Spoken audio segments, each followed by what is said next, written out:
Okay, good evening and welcome to the Board of Finance regular November meeting.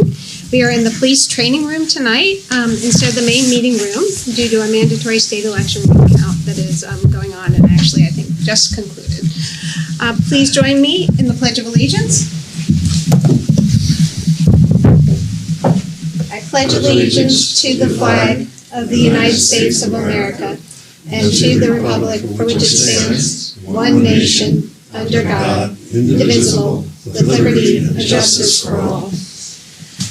We have a pretty packed schedule, but before we begin, we just have a few housekeeping notes regarding the minutes. Last time, unfortunately, we were not able to tape the meeting, and our clerk was not present, so Amy and I hobbled together the minutes.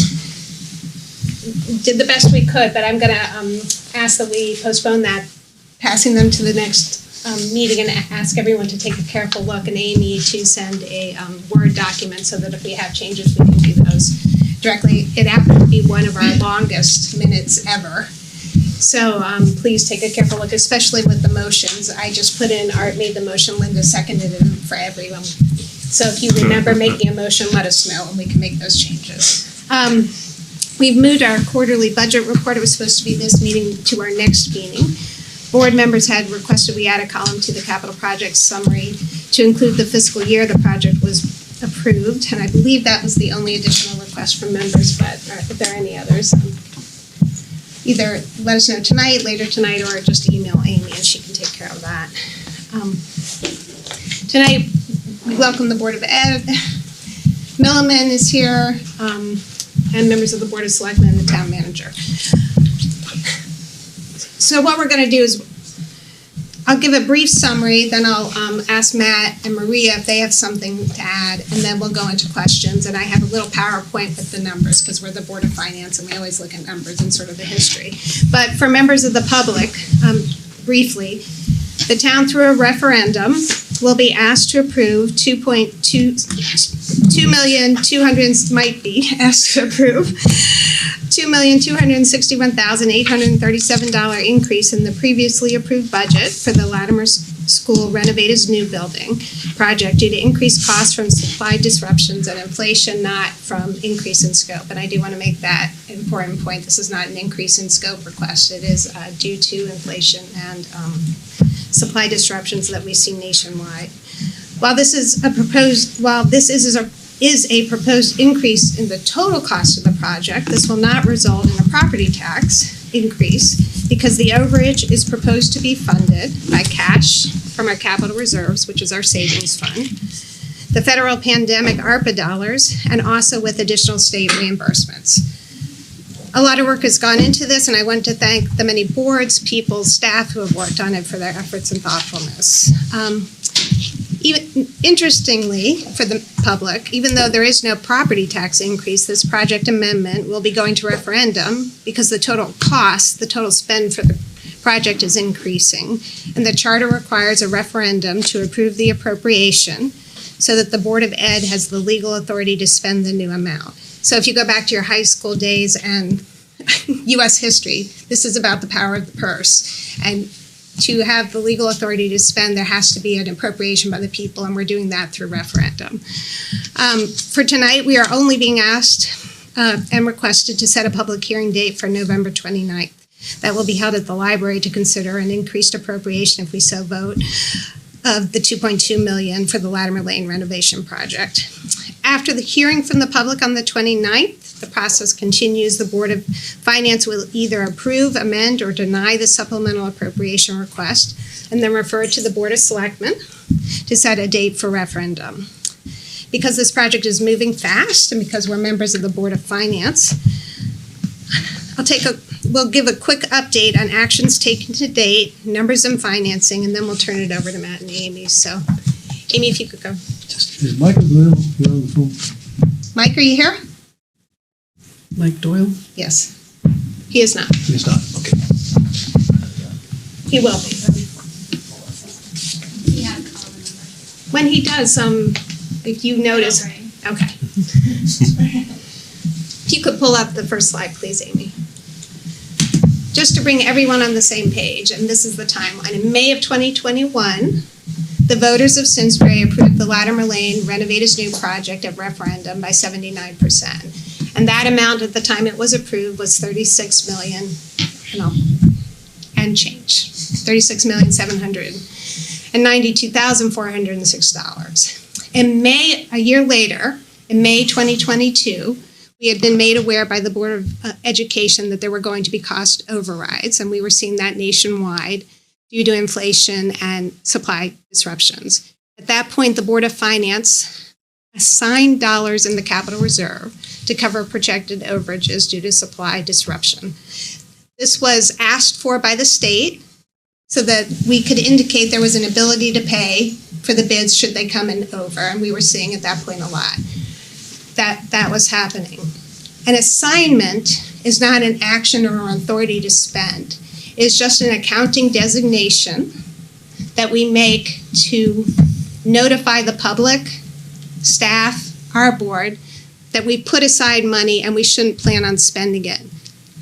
To spend an assigned amount of dollars requires a vote and an action. And so that is part of what's coming to us tonight. Could we just make clear, the assignment was of funds from the budget that we approved earlier this year, but by assigning them, we designated them to be spent in the coming year. So so you think of capital reserve fund is our savings account. Yes. And we have capital dollars in there, about, Amy, $6 million total. And some of those are usable dollars, but some of them are assigned. And when you assign them, you're indicating through an accounting process, it's not a formal approval, that those dollars are not available for other uses unless we take an action, our board, to unassign it. So we assigned them in the capital reserve fund, which is our savings account. Did not need to use them in the 2022 budget. So they were sitting there in savings. Then just last week, we had a tri-board with the Board of Education and the Board of Selectmen to hear about how the bids came in. And we were presented with numbers totaling $2,261,837. We'll go into how that breaks down in the slides going forward. Since the tri-board, both the Board of Education and the Board of Selectmen voted to recommend the supplemental appropriation in the full amount to be funded with capital reserves, our saving account, federal pandemic dollars, which is the ARPA money that we hear about, and an additional state reimbursement. So not new property taxes. It is still, though, an increase in spending. It is now before our board to consider the recommendations from the two other boards and to decide whether to send it to public hearing. So now we are looking at a total expenditure for Latimer of $39,054,243. Next slide, please. Can I just quickly, just to clarify for Bert, the assignment was not part of the budget. This is just proof of an ability to pay from our reserves, right? Not to be spent unless authorized to do so. Correct. Okay. That's exactly right. Lisa, was it capital reserves or general reserves? Capital reserves. So it was in a special account, we have two savings accounts. There's general reserves, which is where we get most of where the taxes come in and where we pay our operating expenses. And then we have a special capital reserve fund. The overage requests recommended unanimously by both the Board of Ed and the Board of Selectmen break down as follows. $1,766,974 as a base overage. Then they presented us with 8 alternatives, but only voted to forward 3 to us. They are alternate number 3 for stamped concrete site work for $71,148. Alternate number 5 for the south courtyard, $91,398. And alternate number 2, $332,317 for walls and fixed furniture, for a total supplemental appropriation of $2,261,837. Next slide, please. So So what does this mean for our funding? It gets a little complicated and wonky, and there's an interesting policy call we have to make tonight, which is a little unexpected but interesting nonetheless. And thank you, Matt, for getting a clarification from Tecton on this. So in the original budget, we had planned to bond $25,704,175. The state reimbursement, we budgeted for $11,089,231. While the state has authorized reimbursement to towns at 33.57%, Tecton advises that we budget at 30%, and they did that there. Had they budgeted at 33.57%, there would be an additional $1.2 million coming in from the state. So the question I asked is, why didn't you budget for it? And the answer is because you never get the full amount. And Tecton, having been, I think Matt can speak to their expertise, one of the leaders in the state on school construction, said this is what we recommend, between 3 and 4%. So that's why, but I did want to make this board aware that the rate that the state has authorized is 33.57, but Tecton budgeted at 30% per their recommendation and best practices, and they do that with all school construction projects. The original appropriation, you'll see, had no additional state reimbursement, no capital reserves, and no ARPA, so just bonding and state reimbursement, for a total of $36,793,406. The proposed appropriation that we got from the Board of Selectmen is, you'll see the bonding is exactly the same. Still bonding for $25,704,175. You'll see that the base state reimbursement is the same, $11,089,231. And the additional state reimbursement that is coming to us from the Board of Selectmen is estimated at $759,299. And that is based on a return of 33.57% reimbursement from the state. The recommendation coming to us is to use capital reserves of $1,173,801, which is less than what we assigned in May. They also are recommending that we use $328,737 from ARPA, in part because the original intent of ARPA was to take care of educational needs, and outdoor education became a top priority across the nation. That brings the total appropriation to $39,054,242. I put this together as a recommended budget for our board, but this is one that's open. So when I say it's recommended, it's by me. We obviously will decide how we want to do the reimbursement rate. I'm using when Matt spoke to Tecton, he recommended that we be consistent and use the same rate, not different rates for either one. So if we're going to do 33.57, we should do it in the original appropriation as well. His recommendation was that we do the 30 because he's never seen a situation where there's been full reimbursement, and that has not been our experience as well. So what does that mean? It doesn't really change much. We're still bonding at $25 million. The state reimbursement base is still $11 million. The additional state reimbursement is slightly less, $678,000, but not materially less. And the slight capital reserve need would be $1.2 million, slightly more, but still below the assignment that we made in May. And then the ARPA remains the same, and the price remains the same. So I highlighted the numbers in green at the end because those are dollars that will be spent, but they do not impact the property taxpayer. That they don't impact the property taxpayer doesn't mean it doesn't have a property tax consequence, because it could be, those dollars could be used elsewhere for the property taxpayer as well. So, but it will not cause an immediate increase in the property tax. And then if you look, Barry, you'll see in the notes the 33.57% state reimbursement rate for Simsbury and the 30% budgeted rate. So once we finish the discussion with Matt and Maria, we'll have a discussion of which reimbursement rate we want to use. Okay, next slide, please.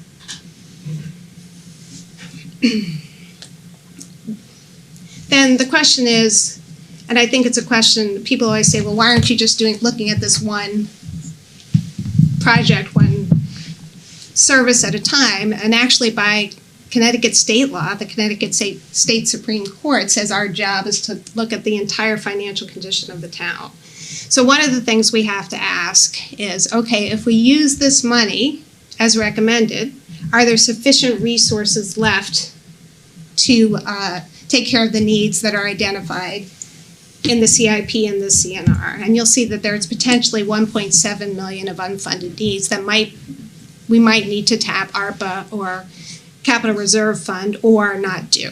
So the question is, do we have sufficient resources to take care of what's listed in the CIP and the CNR? And the answer is yes. And the reason we do is we have 3.5 million in ARPA, and available Capital Reserve Fund, if we use the assignment left, would be 1.5 million. I do want to mention that the CIP does have ARPA earmarked for about 2.2 million, so that would reduce that ARPA allocation if those earmarks are approved in next year's budget or an out-year budget. So the CIP will likely change. There may be additional funding that come up. We've earmarked some dam funding in ARPA, and some federal infrastructure dollars may come that may free up those numbers. But either way, there are sufficient funds to take care of fiscal year 2024 budget. And I would just, Amy, for the record, can you confirm that is accurate?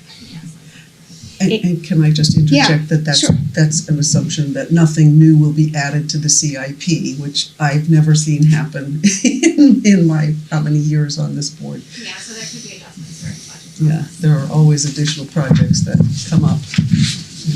Yes. So that's exactly right. But I wanted to take a minute to get everyone on the same page to sort of say, okay, where have we been? Where are we? What is the cost? How are we paying for it? And what resources do we have available? And what will we have left if we take this action tonight?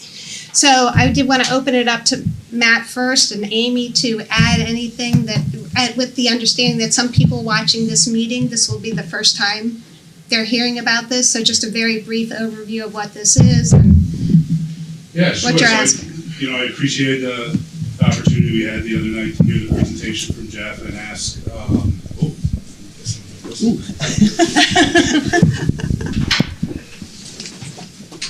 And ask questions that they have, and I'm sure we'll have a few more tonight. So I have Jason with me and Mike as well. This was a project that I know was a long time coming. Members of your board have been on facilities and enrollment, a lot of conversations in the community, long term with Latimer being the first priority. As you mentioned, Lisa, and I know Chris the other night, you mentioned that just about 80% were favorable in this. My takeaway from it is, as we've worked through this process and re-engineered and done our due diligence to try to make shifts to be more economical, that I think our asks present a product and a project that the community will be proud of, and it will be complete. And I recognize that each time we prioritize things, there's always a bottom priority, and we can analyze that. But I think our board left in a place where they were comfortable. I was pleased that the Board of Selectmen supported that unanimously last night. And, I feel confident that this is a project, if we go to the public and talk about it, we'll get good input on, and I think would be supportive. And I think, obviously, the financing plan is a big piece of that. Your board needs to weigh in on that tonight. I respect that. That's your lane. But the ability to move this forward and not increase taxes for people in the immediate, as an immediate result of this, I think is successful for all of our boards as we wrestle with these challenges. Matt, can you just give a brief overview of what the 2.2 million, what people will get for that amount of dollars? What are they getting for what they're paying? So the 2.2 million, there's about $1.7 million of that. That is just cost escalation from the base bids. Thanks. The three alternates that we put forward, and somebody asked this question the other night, and I think it's an important distinction. The Board of Ed didn't select like the 8 alternates to review and make choices on the 8 alternates. Those were selected by Tecton, by the building committee, as alternates to put into the project. So those were given to our board for discussion. Somebody asked about that because I think there was some dialogue about the flooring that seemed kind of like, why would we put it on there if it was such a no-brainer? It was put into the project as something to discuss. So these three alternates are really about our site work in the outside space. So like Lisa, you had talked about during COVID, in the early design phase of this, it came to light the importance of those spaces. So without these three alternates, the spaces in one degree or the other are incomplete to what the design would be. So when Mike gave us the priorities the other night, it was really talking about the base of these spaces and ensuring that we had the concrete material to then furnish and put the furnishings on. So I think this provides us with great outdoor space that's usable right away, that we don't have to go and try to fundraise for. You know, if we don't go with the three alternates that we have here, we're going to have to find a way, a different way to try to fill those space. You know, not that we haven't done that before, but this gives us kind of a ready project that's fully financed and fully ready to go. Amy, did you have anything you wanted to add on the finance end? We've summed it up nicely. Maria, did you have anything you wanted to add? Does anyone else from your team have anything? Could talk you about those introduce your spaces team at all? just for members of the public who might not know Sure. everyone here? Sorry about that. Mike Lazzetti, principal, Latimer Lane School, and Jason Casey, who manages all of our capital and infrastructure needs. You want to talk about the outdoor spaces? I'd love to talk about the outdoor spaces. First, thank you to all three boards for their time on Thursday and for the Board of Selectmen last night. I know this is a massive undertaking that we've identified as a community to take care of, and I'm thrilled that we are knocking on the door of getting this project up and running off the ground. An important piece of this project has always been the outdoor learning spaces. It's going to be a beautiful site that has two different courtyards. One will be able to, we would be able to have multiple groups meeting outside at the same time. One of them is more directed in its natural state towards a music, almost an amphitheater type space, which would also be used for reading and writing celebrations and bringing the community into those spaces. When we look at the seat walls and the fixed furniture piece is a big price tag when you look at it, but what it does is it then lends shape and lends purpose to those spaces rather than just being a large paved clearing area. It gives us the ability to have kids meaningfully and intentionally gather. It allows those spaces to be used by the community as well, outside of the school day and during the summer. We learned, as Matt said, during COVID, like you would drive by Latimer and there would be 20 classrooms outside doing their work, doing their learning. There was a group outside today in 45 degrees doing their math work and doing some measurement work because it's such a great gift for these kids to be able to learn outside and be engaged. And when we look at those three alternates that were included in the original plan, they are highly impactful of the learning and the activity that can take place. Is anyone else from the Board of Ed or town? Okay, we'll open it up to questions from our board. Any questions? Just Derek? as a comment, I don't think this came through in my comments on Thursday night, but having been part of the the facilities task force, as well as touring the school, really for me just substantiated the need here. What also wasn't talked about at all on Thursday was, I think, the additional benefit to property owners in the Latimer Lane School District, and as a byproduct of that, a potential benefit to the town as well, and increased property taxes. I think it's a huge win for the town, and as we thoughtfully work through our priorities in the school system, I think that should also be potential discussion as we improve our school system here. And just again, I don't want to sound like a broken record. I did bring up on Thursday that this, for people who were looking to buy a home and borrow at 2.5 mortgage rates in 2001 are now looking at 7% mortgages. So similarly, on any project that we bring through now, yes, this project was approved, so we will bond it. it will affect increased interest costs will affect our ability to borrow going forward. So I just want to make that clarification. So. Amy does have the new draft, don't you? Do you want to pull that up and just show what the impact on Derek? We did get new information from our bond advisor. And while there is some increase, well, actually, I should look at it. I haven't seen it. And then Okay. while you're doing that, and maybe it's for the next topic or part of the discussion is just, was the allocation of ARPA and reserves, was that something that you had come up with or something that the Board of Selectmen had recommended? It had not been discussed with me. I don't know who came up with that. So we have a lot more in ARPA than I was expecting when we got to that page, and only a minimal amount in my estimation of what we're using for the overage. So I'd like, to get the board's thoughts on maybe what that allocation should be, if it can be changed, because my preference would be to use ARPA funds, more ARPA funds and less capital reserve. Amy, can you talk a little bit about the difference? Because I think there was a change, to your point, Derek. There was an intended purpose with ARPA, but there was then a change in the Treasury's guidance, which allowed us to put towards general government expenditures. Can you talk about that and how perhaps one fund might differ from the other? One in perhaps an intent and when it was passed, but in terms of use now. Right.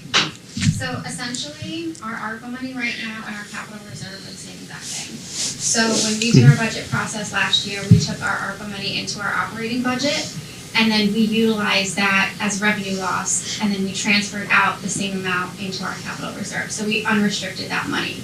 The ARPA theme of the ARPA dollars was something that the Board of Selectmen had expressed that they had interest in keeping in the theme of. So that's why we've been expressing that as we go along, that it's ARPA money. But it's really not ARPA money. It's reserves. Capital reserve money. So the decision to use ARPA money for the original intent is a policy choice by the Board of Selectmen when they make their recommendation to us. It's not a requirement of the fund anymore. That requirement was released. But you're right to point that out. But, for anything that comes through in the next budget cycle, for people willing or wanting to allocate additional ARPA money, that it is separated, right? I mean, it's capital, it's reserves, but it's identified as ARPA reserves, right? So, given the number of additional appropriations this year, a lot of things that we saw after the budget that arguably should have been within the budget came through afterwards because there was this ARPA bucket. My goal going forward is to reduce that amount as kind of a wrong choice of words, free for all, for people to think that that's money that has that we must spend. Just a procedure question, Madam Chair. Where are we going to take this? Are we airing views on this now, and then we'll have a resolution, or what? What's our parliamentary procedure for considering this tonight? So I have a master parliamentarian here, and he's correct. Generally, you don't have a discussion until there's a motion on the table. But I was entertaining discussion prior to that because folks may need information before the motion. So that's how I was thinking about it. But you are correct, technically. No. I just want to know where we're proceeding. And is it correct that the Board of Education, the Board of Selectmen have approved these? Yes. Okay. And Matt and Maria, if you could please verify it was unanimous for your boards. Yeah, they said that. Okay.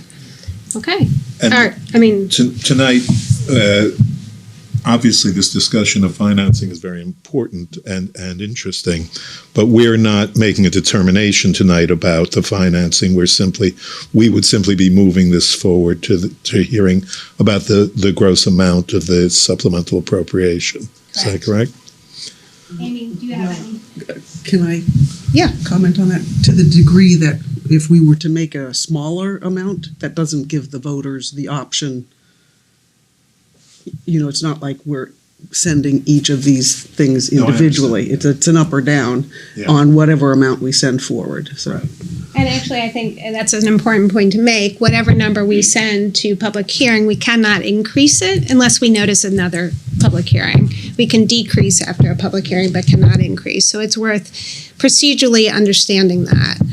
Are there any other questions? I had a question. I had sent Amy a question.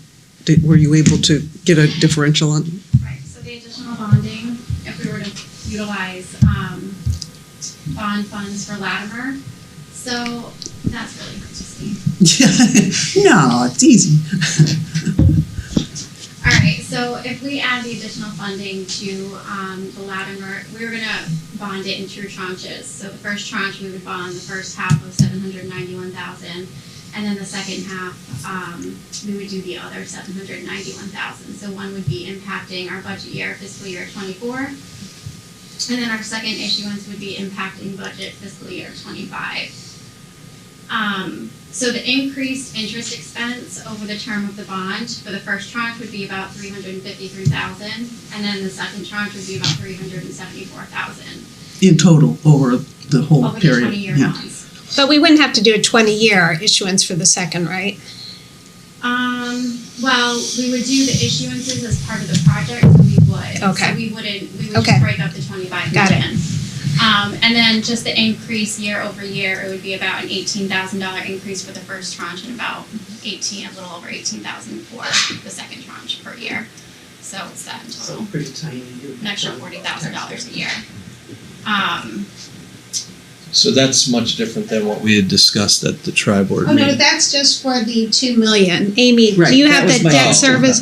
And then if you. Okay, understood. So, the overall debt service, when we went back to our bond advisor, when we did this chart during the budget season, this was probably at 3%, probably up to like 3.5%. And now our bond advisor is telling us that we should be using 4% for 10-year bonds, 4.25% for 20-year bonds, and then in the out years, we should go all the way up to 4.5% on the 20-year bonds. Amy, can you show us what the debt service graph looks like using Yeah, those new so- assumptions? That translates to,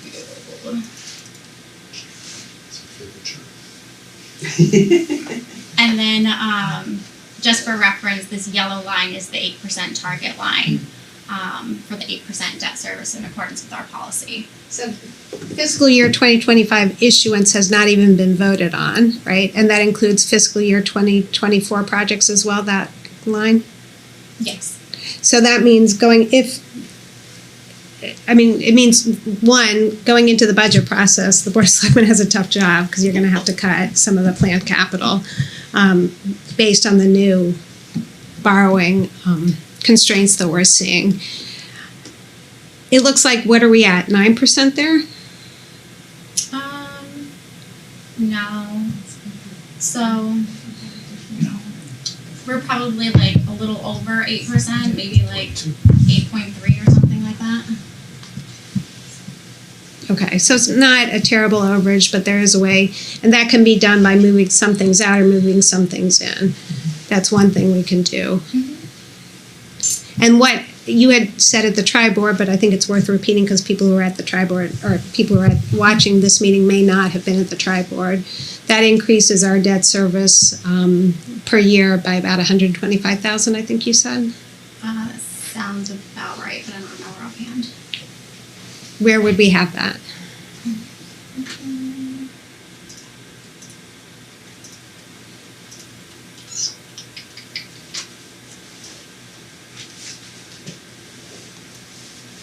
If we're just doing,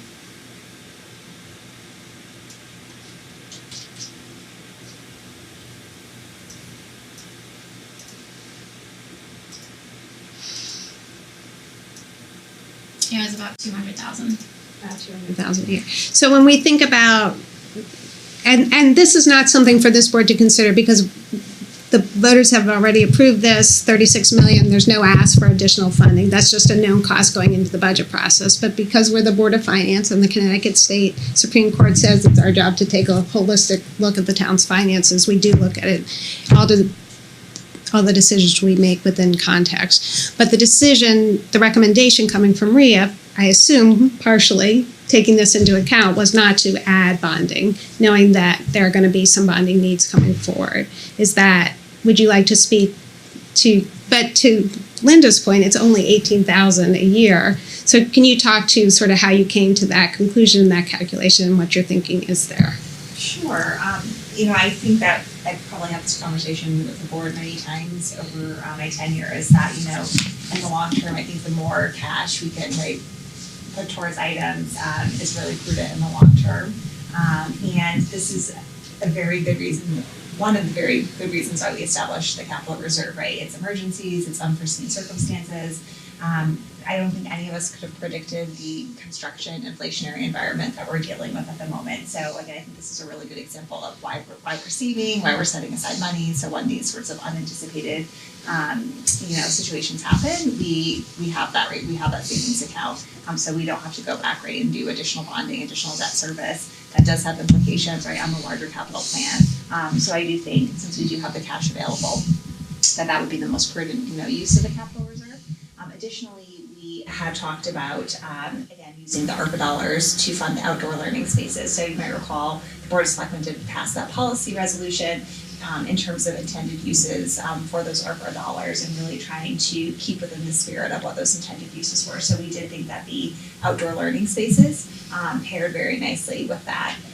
We do have other items potentially in out years of the capital budget, HVAC project for email, about $1.2 million towards that. Some dam work, et cetera, that again, we're keeping within the spirit of those uses.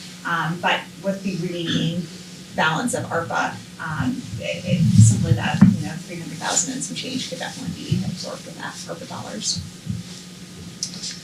So do you have another question? Of course. We don't, I know you can never have a guarantee of what the state's going to reimburse. What happens if the state doesn't reimburse as much as we think? In particular, if we've approved the whole amount and then we're hoping for some reimbursement, then the town will then have to pay whatever doesn't materialize from the state, or is there then the upper? So whatever we approve, we might actually have to pay. So, but that's what we do with all revenues, and that's sure. and I just want to be clear for voters. Yes, absolutely. So one of the things the Board of Finance expenditures are a lot easier to budget than you can, except for this year perhaps.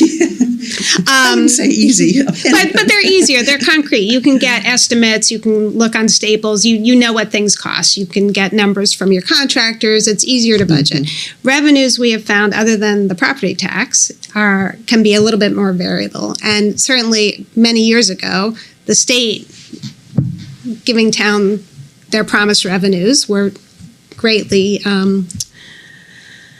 in doubt for many years. And so this is a variable revenue. And one of the ways we budget for that as a Board of Finance is we set the tax collection rate at 98.5%, with the understanding that generally it comes in a little bit higher. But because that's a known number, it enables us to account for the more variable other revenues that come in. The state reimbursement, Tecton felt very comfortable using the 3% because the 30%, the 3% reduction, but the 30%, yes, that was, he felt a more reasonable reflection of the reality that he has seen in his experience at being one of the leading construction people in the state. So that's why that was budgeted that way, as a prudent budgeting. Now, that said, that is, Maria chose the 33.57%, and that's not wrong either, because the state did say that. But so the question we always have is, what is the right expectation to think to be reimbursed? If we use the full 33.57%, that's an additional $1.2 million. We're not really even here. It's just an additional. So you could do that.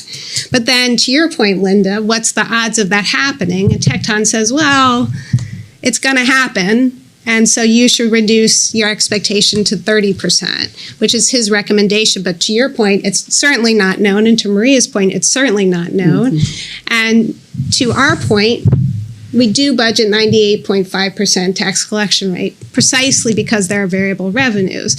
So that's why it is an interesting, I mean, I know it's kind of boring for probably some people in this room, but for all of us, it's actually a very interesting policy call to make. How do you do that? And so, Derek. So just in, maybe I just don't know the answer to this, but we're not required if, for example, in Linda's case, in a worst case scenario where the state comes in at 60% of what we thought they would fund, we're not required to, while it's been approved, the project has been approved, it doesn't mean that we have to start the project in 2023, does it? Yeah, it does, because we Okay. don't get the reimbursement sometimes 2 to 3 years after we're done building. Okay. The state reimbursement That process. percentage is really your eligible cost when they evaluate. Right. Okay. Yeah, so unfortunately, it would be great if we knew, right? Well, I mean, I was just thinking, if someone thought, or if we all thought that interest rates were going to come down over the next year, let's just say, and we decided to go to bonds, look, I'm not for delaying the project. To Chris's comments on Thursday, we need to get this done. That's my personal belief. But, so yes, you've answered my question. We have to, basically move forward with the deal. But we're not going to bond before we know what the state is going to. Oh, we are, yes. Okay. Oh, we are. Okay. Yes. That was why I pointed Yeah. that out. All right. Yeah, no, you're right. That's one of the, that's why it makes this revenue, the reimbursement from the state is a variable revenue. We don't, it's one of those revenues that may fluctuate, but we have plenty of those, like building fees and ECS. ECS has gotten more stable, but for many years it was unstable. So we deal with unpredictable revenues regularly, and that's, I think it's the hardest part of budgeting. We remember one year we were very optimistic in interest rates and we were off 600,000. These kind of things do happen, and then you make an adjustment. And we have a very systematic way of doing it. We look at 5-year averages. Tecton, for his recommendation, is looking at what he's experienced with, I don't know, hundreds, how many he does. So they have a theory, but you're right to point that out. It is an unknown. It could come in at 33, and then we'll be flush with extra revenue. And if that happens, the project will be complete, and then it goes back into our savings account. And because it was from the state, it's probably limited as to how we can use it, but it will then become a pool from which. So it is a little bit uncertain, but So do we share with the state any cost savings on a pro rata basis? I'm not sure what you mean.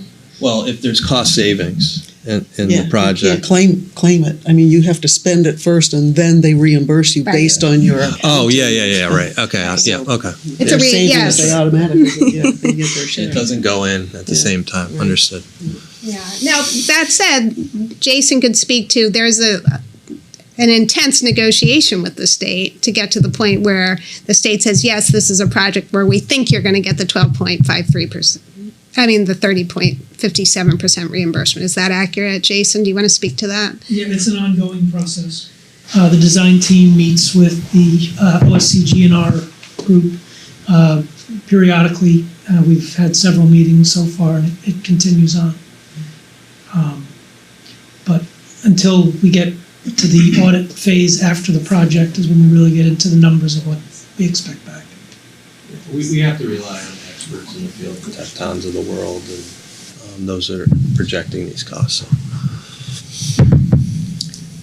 One last. Sure, of course. Not a question, but sort of a request and comment, and I'll make the comment first.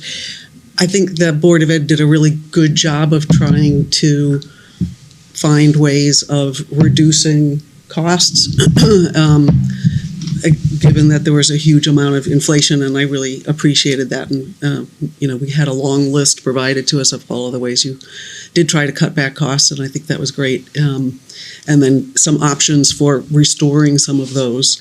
And I think number 3 and number 5 in particular were very persuasive, and for the sake of the people listening would say, even me, who's usually a total skinflint, it made complete sense to me that these two items in particular, because it would be nearly impossible to do them later and way more expensive, and they really, according to Principal Rossetti, were critical to the educational mission of the building.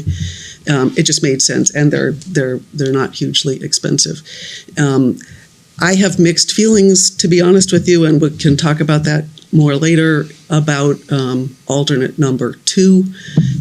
And so I would request that when we take a motion, that we move it as 2 separate things, 3 and 5, along with the base overage together, and then the seat walls and fixed furniture as a possible additional item that we could then add if everybody's inclined that way. But I just want to consider that one separately. So even though this is for the Board of Ed, this is not similar to the Board of Ed budget where we're not able to identify line items. We're really tasked with putting a number forward. But for this exercise, we are able to discuss line items to be added or not be added, or no? So it's an interesting quandary, right? I mean, part of our job as the Board of Finance is to look at, one, have they made the case that it's educationally necessary? But then we are to look at it also as a whole. Well, let me make the point, if there wasn't an overage, we wouldn't have this conversation at all. Right. So, but if once there's a determination that it's educationally necessary, we ask, is it reasonable, not just for their spend in the education department, but is it reasonable within the comprehensive totality of the town finances? Is this a reasonable expenditure? Can the town handle this? Are there other needs that are competing? The Connecticut State Supreme Court actually says in Board of Ed versus Ellington that our job is to look at it not just from the perspective of one department, but from the perspective of the entire town. So we do ask that. And so these are, now, once this is passed, if the 332, 317 were removed, our job is done. They can be added back. So we don't have line item control. So I do want to make clear that. And honestly, we don't want that because that's not our expertise. So the question for us is, can the town afford the $2.2 million appropriation? At this point, it's not going to come to out of the taxpayers' dollars in their pocket, although it can now not be used for future expenditures that will perhaps come out of taxpayers' dollars. So I don't want to say there's no expense, but there's no immediate expense there. And will that leave us with sufficient resources to meet the needs of the upcoming fiscal year 2024 budget? And we did that analysis, and it does leave us with those sufficient needs. Question to the Board of Selectmen, because no capital projects come to us unless they're approved for them, is, there are things that fell off your capital, like the senior center, like renovating the Apple Barn. There are lots of really worthy projects, renovating actually the police station. So the thing about town finances that makes this job really interesting, but also very hard, is there are limited resources for all the needs of the town. And that is not unique to Simsbury. That's every municipality in the state of Connecticut. But for our purposes tonight, the Board of Selectmen has demonstrated to me that there are sufficient resources that approving this will not adversely impact the financial situation of the town going into the next budget or the further budget. That said, would these be my priorities if I were on the Board of Selectmen? I haven't looked at it, but people can have different opinions there. But when I think about it just financially, it does fit in with the affordability metrics that we set out as to could this be a reasonable expense. And then unique to this situation is it's not us approving the supplemental appropriation. This will actually go to the voters, so they'll get the things that. Before we move on, there's one thing I just want to bring to folks' attention. And Amy, can you speak to the 3% and just give people a heads up what's coming, what may be coming, and how we got where we are and where we're going with it? Sure. So according to our charter, we can do supplemental appropriations up to 3% of the cumulative total of the budget.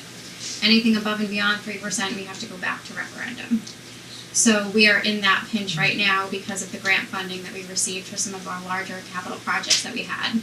So we are over the 3% right now. So forthcoming will be action to go back to referendum for some of those larger capital projects so that we get back under the 3% and we can have further supplemental appropriations during the year. One of the things to point out there, even though something is funded by grant money and you think there's no impact to the property tax, an appropriation doesn't care where the funding source comes. It's the spending amount that you're allowed to spend. And so funded by grant, funded by taxes, funded by gifts, it doesn't matter. It's the full amount that you're spending above what the voters approved. And that's why it keeps going back. And it's goes back to high school separation of powers and the appropriation thing. So one of the things that may happen is there may be an additional question on the referendum in January. We're not sure the process. Amy is trying to get verified and Maria as to whether it has to be noticed at our public hearing. If it does, we will probably be calling a special emergency meeting, not emergency in the sense of life or death, but a quick meeting on Zoom to approve whatever they recommend to public hearings so that we don't miss the public hearing deadline and then therefore miss the referendum and have to do a referendum the next month. So there's a little bit of a crunch, and I did want to make people aware of it. But what will be coming to us is something that we've already approved, and it's a way to comply with the charter. Ironically, the towns that did not get rid of the town meeting are not having this problem. They're just calling town meetings, multiple town meetings, but we got rid of the town meeting. So at the time, it seemed like a good idea before we knew all the federal dollars were coming in. All right. It appears to me, Madam Chairman, we've got two questions we need to resolve. One is, the larger one is whether or not to approve the actions taken by the Board of Selectmen and Board of Education. The second was the one raised by Ms. Schofield, which is there dissent on any one of the three? I don't know how you plan to proceed, but one way to do it would be to start with a motion to approve it, to discuss all those options, and then to entertain whatever amendments may come from the board. Is that a rational way? I'm trying to get my mind around how we're going to resolve this. Bert, you look like you were going to say something.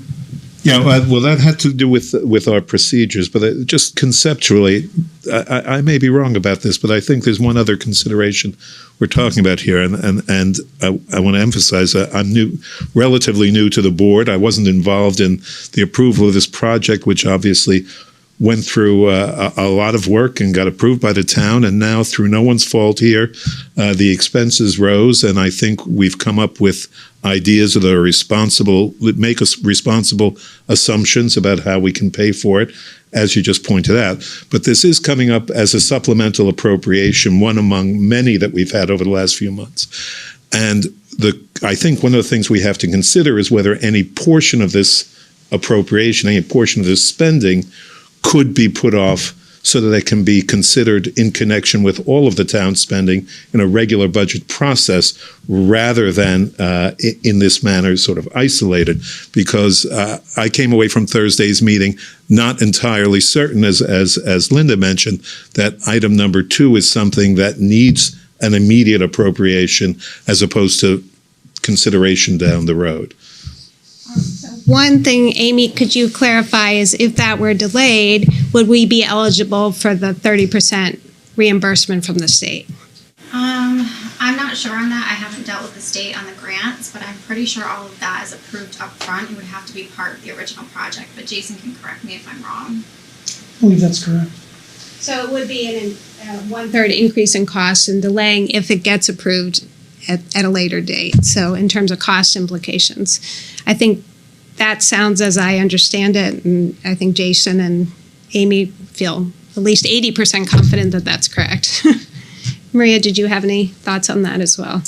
I would not be able to speak to that. I do also though know, in terms of timing of executing contracts and things of that nature, that could be an issue by delaying, and whether or not the pricing will hold at a later point is, another concern.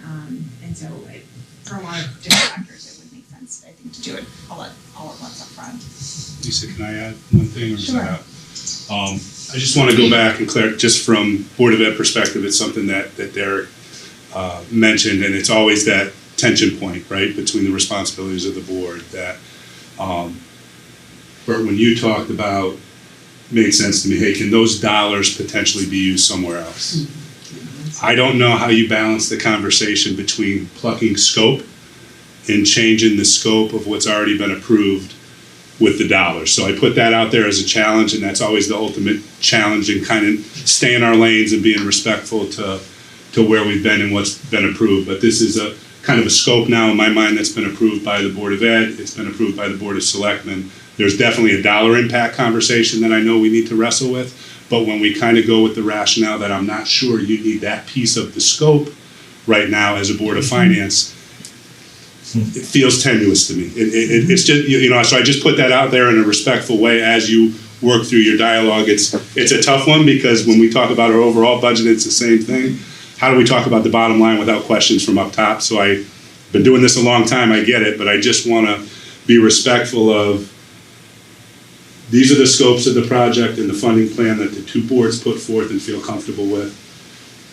We're fine explaining and answering any questions you have about pieces of the scope, but to have the Board of Finance weigh in that they don't believe that piece of the scope should be done now, kind of tough. But again, and I'm not looking to debate it. Wait, I'm just saying. I'm gonna take the floor on this one. So, Matt, thank you for that. I really appreciate that. One of the tasks of the Board of Finance is to look at it. One, is there an alternate way to fund it? Two, does it need to be done right now? So that is a core component of what we do when we think about the financials. So, but to your point, once the dollar amount is approved, we have no say. And we should not. I mean, we don't have the expertise. That's not our thing. But if there is a piece of it, and we do this all the time with capital, with Maria, we say back, what can you go? It's too much money. The town can't afford it. What can be delayed? What can be pushed off? Is there another priority? I mean, one thing that would be super helpful is, a priority system. A lot of municipalities do that. So, and then it takes us away from like, oh, this is priority one, this is priority two. And then it's easy to move stuff around and understand when you think about the capacity. But in terms of our expertise, we obviously have to rely on Mike, who knows the school the best, and your team of educational experts as to what's needed. For us, we think about, okay, is there another way to fund this? Does it have to be funded right now? So it's not about whether we like it or not. And that's how I view it. It doesn't have to add up perfectly either. We can all agree that $2 million is the number, and that doesn't identify. Yeah, right. Yeah. So that's. I mean, that's where I'm coming from, and I think where Bert's coming from is really, it is our job to look at relative priorities and timing, and we have had a year this year of an extraordinary and atypical number of supplemental requests.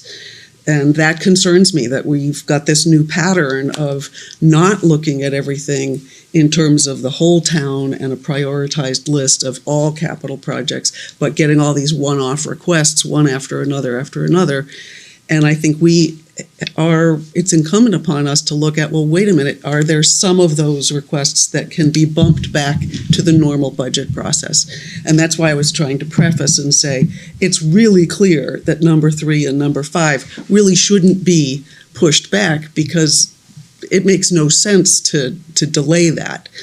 To me, the other one, and I may not have the expertise, did seem like something that was more discretionary and could be decided relative to other capital projects when we're in the normal budget process.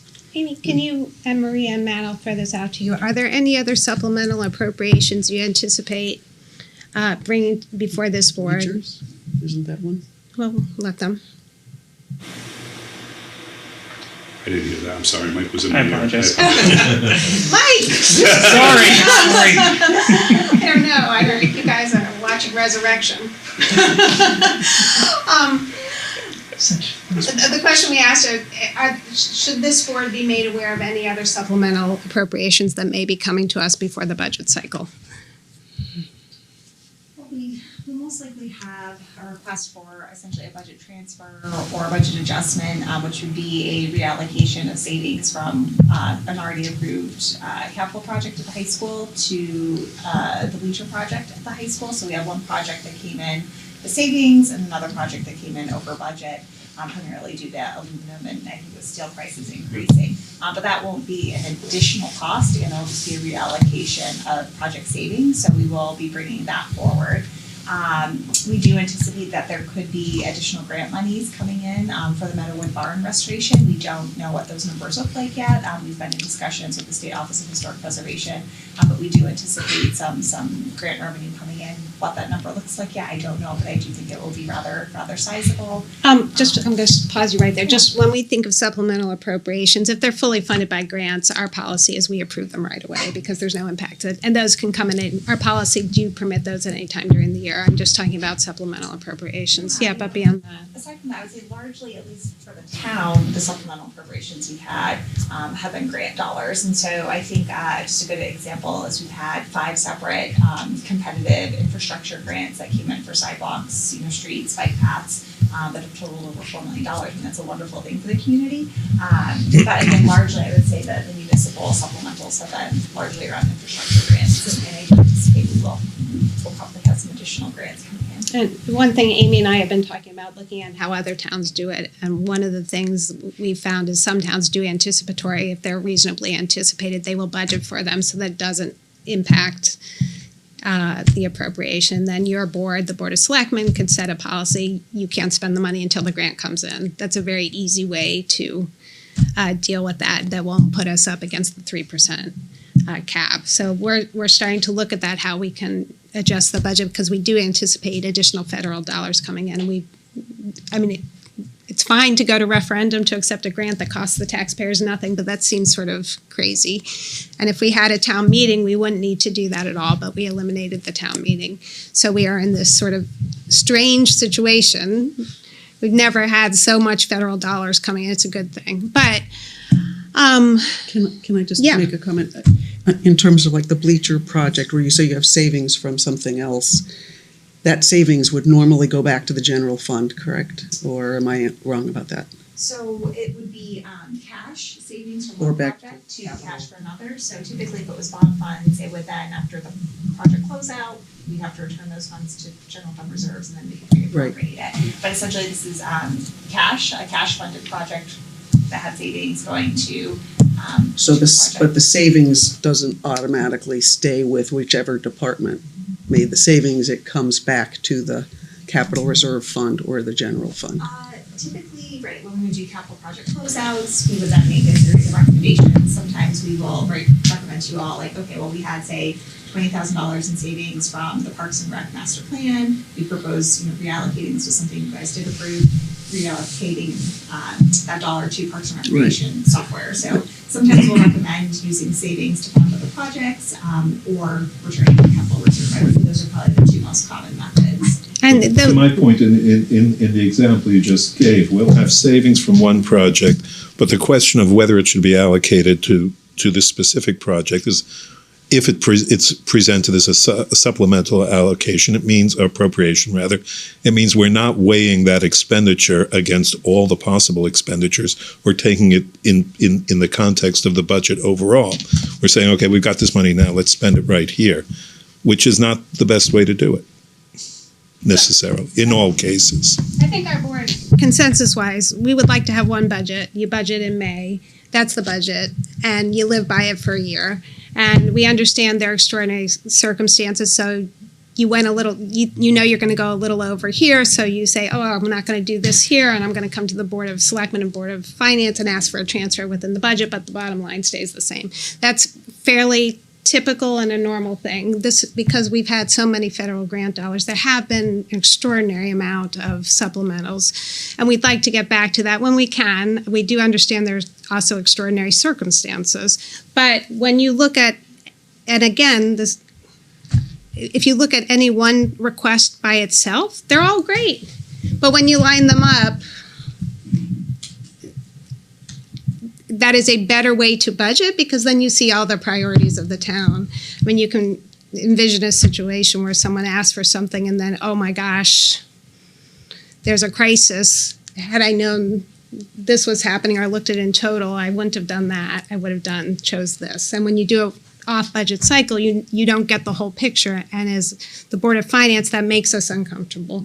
Doesn't mean, we're going to say, for me, tonight, I am in support of the full 2.261 because it has been evaluated. Both boards have approved it. It fits within our affordability metrics that we had outlined through our assignment and our understanding, and given what has been expressed to us from Tecton and Mike. Thank you. You've been very open to us, and Jason has done a great job, and Matt too. I don't want to leave you out.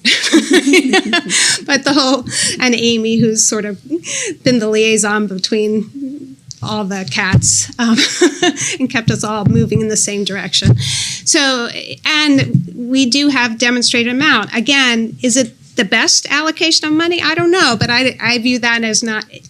To me, it's reasonable enough to put to the voters, and that's the question I have in my mind. Is this a reasonable request to let the voters decide? And I look at that and I say, okay, they got the money way down. It's not impacting the taxpayer. It's using reserves. It's using ARPA money. Same amount of bonding, no increase in bonding.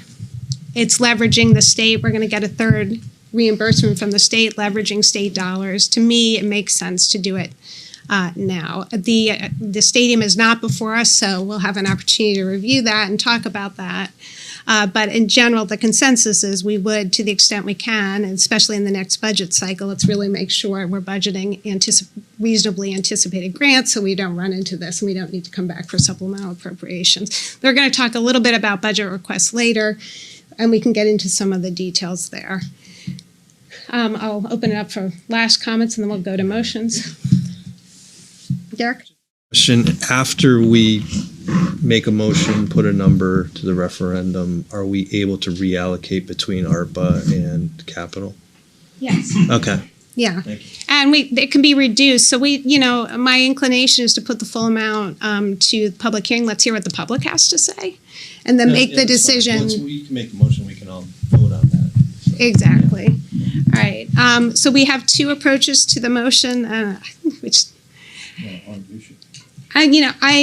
Because the motion was presented by two boards, I'm going to ask for the motion for the $2 million and then take Art's approach. And if there are any amendments, we'll accept an amendment to the motion at that point. So may I have a motion? And thank you, Amy, for putting that up. That was really helpful. Effective November 15, 2022, to set a public hearing for November 29, 2022 at the Simsbury Public Library Terrafil Room at 5:30 p.m. for the purpose of considering a supplemental appropriation in the amount of $2,261,837 for Latimer Lane Renovator's new capital project, funded with capital reserve fund savings, federal pandemic American Rescue Plan Fund, otherwise known as ARPA dollars, and state of Connecticut school construction grant reimbursement. Amy, we're not required to outline exactly the breakout for the motion. Okay. That was my other question. Do we need to have those funding sources in the motion? You don't have to. You're not voting on the supplemental, you're just voting to send it to public hearing. Wait, are you more comfortable taking those out? I think so. Okay, so the motion I will accept that as a friendly request. Why don't you make the motion? Just so move it. I will move this motion, and can we agree, a friendly motion would be to put a period after capital project? Exactly, yes. Okay. And delete funded with, et cetera, and everything that follows. Yeah. Amy actually has it online. You can just delete it if you want. Okay. Sorry, I wrote that. I'm willing to discuss why I'm in favor of it, or? We have a motion. Derek has a second. We'll go to discussion. All right. Okay. To me, it's part of this is how do you what's the core question? We've had different approaches, how we're going to fund it. Could it be spent elsewhere and so forth? To me, the core issue here is how do we address proceeding with Latimer Lane to address the cost overruns, the inflation, for a project that we have agreed to proceed with. I see these three items that have been added, the alternatives, as they are part of the design, the greater overall infrastructure of it. I don't see them as luxurious or unforeseen. This is not a climbing wall. This is not something that is, well, just luxurious. Stamped concrete, I think that makes sense, the south courtyard. The walls and fixed furniture, I mean, to me, that fits in with the overall intention and design of the school. This is not a truck, which could be used in any other department or for another project. It is integral to Latimer Lane. Now, could it be postponed? Yeah, I'm sure it could be, but I just prefer not to. I'd like to wrap up Latimer Lane, agree that that's where we're headed. This is what we're going to do. We looked what was reasonable for cost overruns. We came up with those three, which in my mind are reasonable. And I also just attach a lot of weight to not only the approval by the other two boards, but the fact that it was unanimous. I think that they, having given due concern to this, and coming up with their very strong recommendation that we approve, has a lot of weight with me as well. So that is why I would support that motion. Other comments? Linda? I'd like to make an amendment, or propose an amendment, to change the number from 2.2 million to, Amy, you can check my math, 1,929,520. Is there anyone who'd like to support that? I'll second the motion. I need help from my parliamentarian. We can now vote on this amendment, the motion. We have a motion which is being seconded, is on the floor, and we now have an amendment that has been seconded, so the debate is directed toward that amendment, and then a vote as to whether or not to accept it. I'd like to comment on the original. As Art just did, and while I echo Art's sentiments wholly, and we heard from Tecton that when you try and bring in someone to add something later, while it seems like walls and fixed furniture probably aren't that big of a deal, it's going to be more costly. While I'm optimistic that this will be wrapped up based on tonight, I do have my reservations about Latimer Lane being wrapped up, but I'm fully supportive of the full 2.3 million in total here to really make Latimer Lane what it was meant to be. So we have two motions. We'll take the amendment first. We have a motion to amend the amount to approve by this board to 1.9 million dollars. We have a motion. We have a second. Any further discussion on the amendment? Just for members of the public, if this motion fails, the next motion we will take up is to approve the 2.261. Okay? So we're taking we have a motion. We'll take the vote on the amendment for the 1.9. All in favor of the 1.9, please say aye. Aye. All opposed, please say aye. Aye. Okay, so the amendment fails. We now have the motion that's been to recommend to public hearing. And again, it doesn't mean that there won't be changes made at public hearing. The advantage of going to the hearing is to hear from the public and to listen to what they have to say. And we do encourage the public to come because we actually do listen to you. So now the motion on the floor that has been made and seconded is whether to forward to for public hearing 2,261,837 for the Latimer Lane Renovate as New project. All in favor, please vote aye. Aye. And I'm voting aye because most of it I agree with. Wow, okay. But not all of it. All right. The motion passes unanimously. So we are done with that. One, I just want to thank the members of our board for having such a thoughtful discussion. I thought that was actually very helpful. I got a lot out of it. And for the work that went into getting us the information we needed in advance of the meeting. There's a lot of work that goes on behind the scenes. I know Jason and Matt and Mike and Amy were getting us lots of information so that we can make an informed decision. We do have a couple of things. We are going to take a first look later in the meeting after we get through the experience study of potential mill rates and modeling that we do every year around budget time. So we'll be taking a first look after because Amy has new grand list numbers for us. But we are going to begin, and Jennifer, thank you. I'm sure you found this fascinating, and we appreciate you having been here. But we have before us, for members of the public, we are getting the results of an experience study.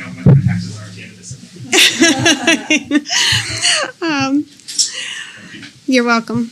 An experience study. Experience studies are studies that are best practices that help the policy boards and plan administrators of pensions assess the adequacy of contributions needed to fund the benefits. The studies help bring actuarial assumptions in line with recent experience, and the selection of realistic assumptions is a critical process for accounting and funding valuations. In other words, these studies help us increase our accuracy so we better know what we need to fund these plans and how we can pay for what we promised. And so, Jennifer, I invite you, welcome. And I'm going to let you say your last name so I don't. I am Jennifer Castellano, Principal and Consulting Actuary with Milliman, and thank you for allowing me to be here tonight. And before I get started, I actually did find that interesting because I am an actuary, so numbers are, my biggest interest. Well, how about that? So I'm here to present the results of our experience study of the 3 pension plans for the town. And so we can go on to the next slide. So I'm going to cover 5 things today. First, just going to do a brief overview of what an experience study is, and then what we're going to look at. We're going to look at economic assumptions, demographic assumptions, your current funding method, and then see what the recommended changes, how that will impact the valuation results and the actuarially determined contributions for the plans. So what is an experience study? First, the objective is to take a look at what actual experience has been for your plans and compare that to what we assumed your experience would be over a period of time. See if there's any emerging trends that are developing, and then make recommendations to some of the assumptions so that your experience and our assumptions are more in line if they aren't currently. As I mentioned, we looked at several different economic assumptions: the inflation assumption, interest rate assumption, salary increase assumption, and an administrative expense assumption. We also looked at various demographic assumptions, such as mortality, turnover, retirement, and disability. And then we're also looking at the total funding method, which is comprised of a couple different pieces. It's the cost method, so it's a method used for valuing the liability, as well as your asset smoothing method, and your amortization method. The data we looked at your census data from 2016 to 2021, so the last 5 actuarial evaluations we performed. We also took into consideration information from the Social Security Administration, as well as Milliman's capital market assumptions. So economic assumptions. So the first component we looked at is your inflation assumption. Currently, we are using a 2.75% inflation assumption. The graph to the right here looks at the CPI, Consumer Price Index, all urban consumers, which is a pretty well-known index over the last, 40 years or so. The darker blue line is the 1-year inflation assumption. As you can see, it's jumping all over the place, and not surprisingly, recently it's up at 8.2%. That's the 1-year inflation number. That's not a surprise to anyone in this room, I'm sure. But when we're setting an assumption for inflation for your pensions plans, we want to look long-term. So we're going to focus in on the green line, the 20-year number, where it's risen a bit recently, but not too much. It's remained fairly flat. We looked at Social Security for what their recommendation is for inflation, because they have a large data set and more insight than just the experience of the town of Simsbury. And I love this chart, by the way. This was So really great, the Social Security, especially the part at the very beginning, that blue line, which I think people forget when they're looking at current inflation. Oh my God, it's going to go on forever. Building expenses, to go to the topic we were just on, they're just going to keep going up, up, up. No, look how it dropped and I don't know I can't see what year that was. But it dropped precipitously after that other big spike, which is what it always does. So it was a great chart. Thank you very much. Which is why we're not recommending to react to this current high inflation environment. We're actually recommending that you lower your inflation assumption by just a bit, down to 2.5%. Social Security's range is anywhere from 1.8% to 3%. Their long-term expected intermediate cost is 2.4. So we're going to recommend to lower a little bit down to 2.5, slightly above their intermediate cost, but because we didn't want to bring you back too much. Now, what time period for the assumption of inflation, right? 2 over what? 20 years. 20-year period. Okay. So the inflation assumption is a building block for other assumptions. One being the salary scale, the salary increase assumption, as well as the interest rate assumption. So just keep that in mind as we go on into further slides in the presentation. So the interest rate assumption, I've talked to you many times about this, and for the first time in probably a long time, I'm not coming back and recommending a change to your interest rate assumption this year. So on the graph to the right here is expectation of long-term rates of return based on the plan's current asset allocation. And over time, in any given year, your return can be very high or very low. And we've seen that in the last 2 years specifically. But over time, it tends to converge on what we call the median or the 50th percentile. And again, we're going to look at a long time horizon, 30 years here, because these are pension plans. These are long-term obligations. And you can see the black numbers through the middle of that graph are based on our current assumptions. These are as of June 30th, 2022. Our expectation for your long-term rate of return is 7.1%. We're currently assuming 6.5. Now, I'm not recommending making a change because, again, we're in an unusual point in time. You've worked really hard to get your interest rate down to where it is, and I don't see any reason to overreact right now and increase that rate of return. So our recommendation is to hold steady at 6.5%, continue to gather information over the course of the next year or even more than that, and keep continuing to evaluate on a yearly basis. So the next 3 slides are all going to be about are referencing pay increases, and I'll give you the Cliff's Notes before I get into the details, as I'm not recommending any changes to the salary scale assumption. First, we'll look at the police. We did see that in the first 7 years of service, the actual rate of inflation of salary increases was slightly higher than our assumption, but not materially. And likewise for the 8 years plus years of service, slightly lower than our assumption, but again, not material. So our recommendation is to continue just to sit still with that assumption and continue on with the current assumption. On to the town, the general government population. The current assumption is a flat 3.5%. So going back to the police for a second, you'd see the tiered service approach, and that's very common with police contracts, that there's usually some step increases built into the contract. Early on in years of service, salary increases are higher. That's not necessarily as common with general town employees or Board of Education employees, so we don't have that type of assumption structure built in. We're looking at 3.5% as our current assumption. And you can see in some of the earlier age bands, there's a slightly higher salary increases in those blue bars, and then later age bands are slightly lower. But overall, the average increase was just north of about 3%. The town plan is mostly closed to new hires, so those younger ages are going to become kind of irrelevant over time. So we didn't want to put too much weight on that or overreact to that. So again, that's why we're recommending to sit with the 3.5% assumption going forward. Likewise with the Board of Ed, we see at a couple different age bands some slightly higher salary increases versus our assumption, and then at other age bands slightly lower. But overall, again, we're at the 3.25% overall. So again, we recommend sitting at 3.5% with the Board of Education.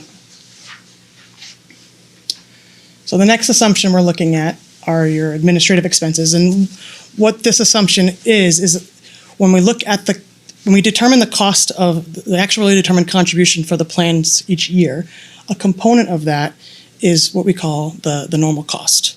And that's the value of benefits being earned by your employees in the upcoming year. We reduce that amount by employee contributions and then increase it by any administrative expenses that are paid from plan assets, because that's intending to replenish what you spend. Currently, what our assumption is looking at last year's expenses, increasing it by a 3% inflation or so, and then rounding it to the nearest $100. But we took a look at the actual expenses paid out of the three plans over the last 3 years, and they kind of bounced around from year to year. We didn't go into the reason for that, but our thought is that you might want to consider taking an average of the prior 3 years' expenses and using that as our assumption going forward. It'll just kind of reduce that volatility a little bit and smooth it out. As actuaries, we're always looking for ways to help you reduce volatility and make numbers more predictable. So that's our recommendation, is to take.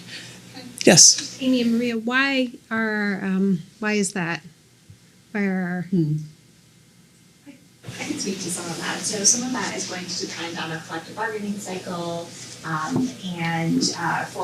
big, for example, which you might recall in the 2019-2020 fiscal year was when we proceeded to arbitration on the police pension plan and were awarded our proposals, which was wonderful. But there's also work associated with that. There was additional actuarial analysis that was required. There was testimony required of the actuaries as part of that process. So that's just an example of that was a very important proposal we were trying to advance during that particular collective bargaining cycle with that bargaining unit. So there were some additional costs that year. Those get charged to the pension plan as opposed to operating costs? If it's associated, generally if we have legal expenses that are associated with the pension plan, we will charge it there. So another example is following implementation of the arbitration award, we needed to update the police pension plan documents. That requires pension counsel. So that's, again, an example of an expense that is specific to that particular endeavor.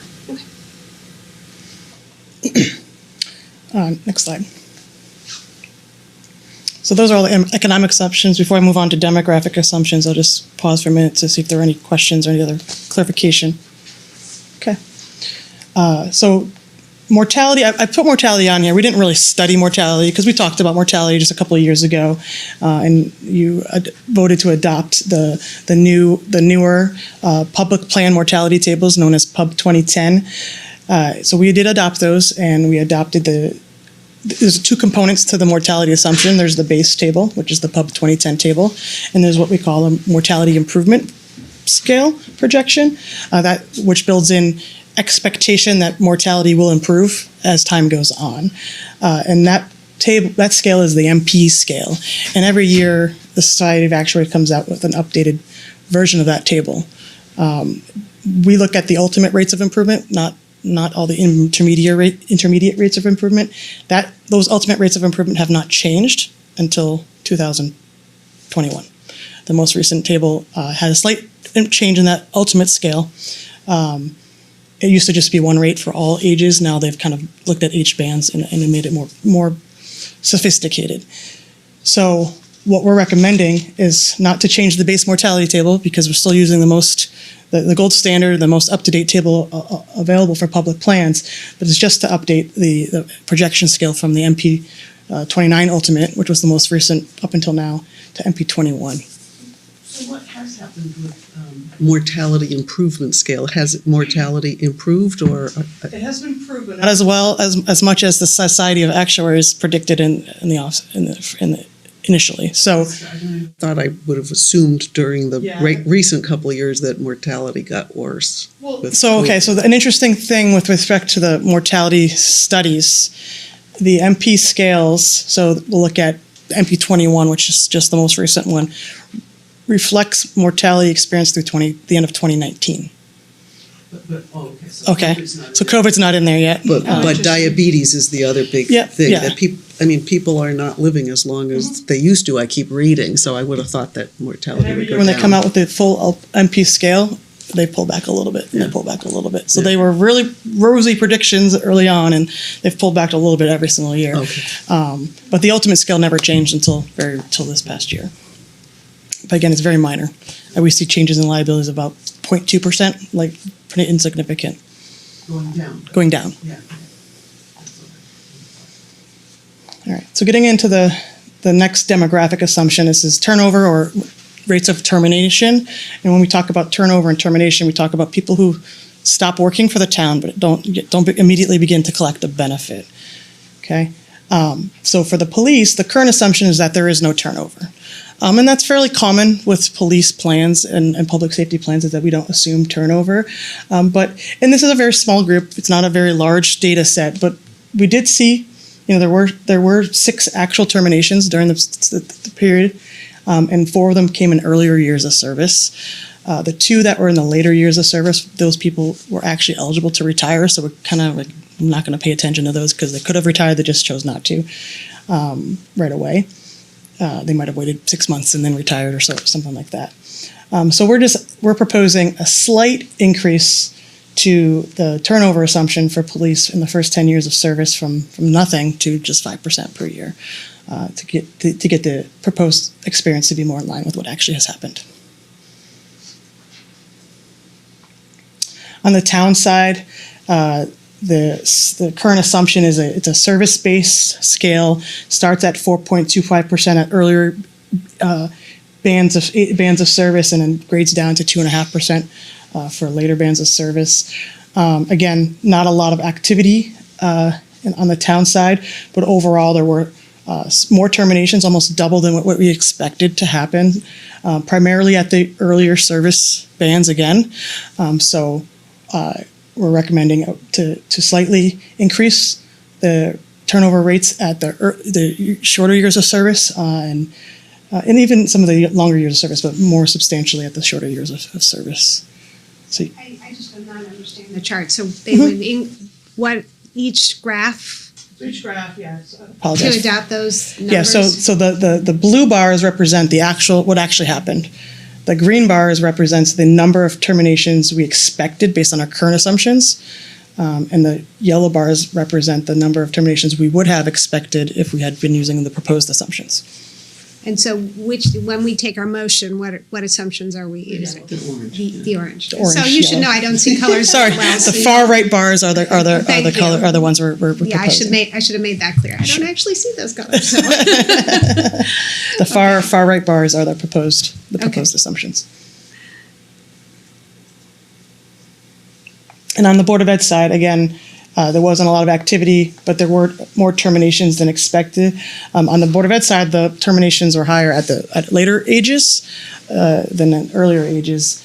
So we're recommending some slight modifications, but fairly insignificant, just to get the proposed assumptions to be more in line. Again, the bars on the far right to be more in line with the bars to the far left.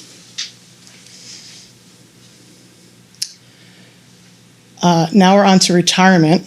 So again, for the police, the current assumption is that we expect 20% will retire per year, starting at their normal retirement date, and then that all police officers will retire by the time they turn age 62.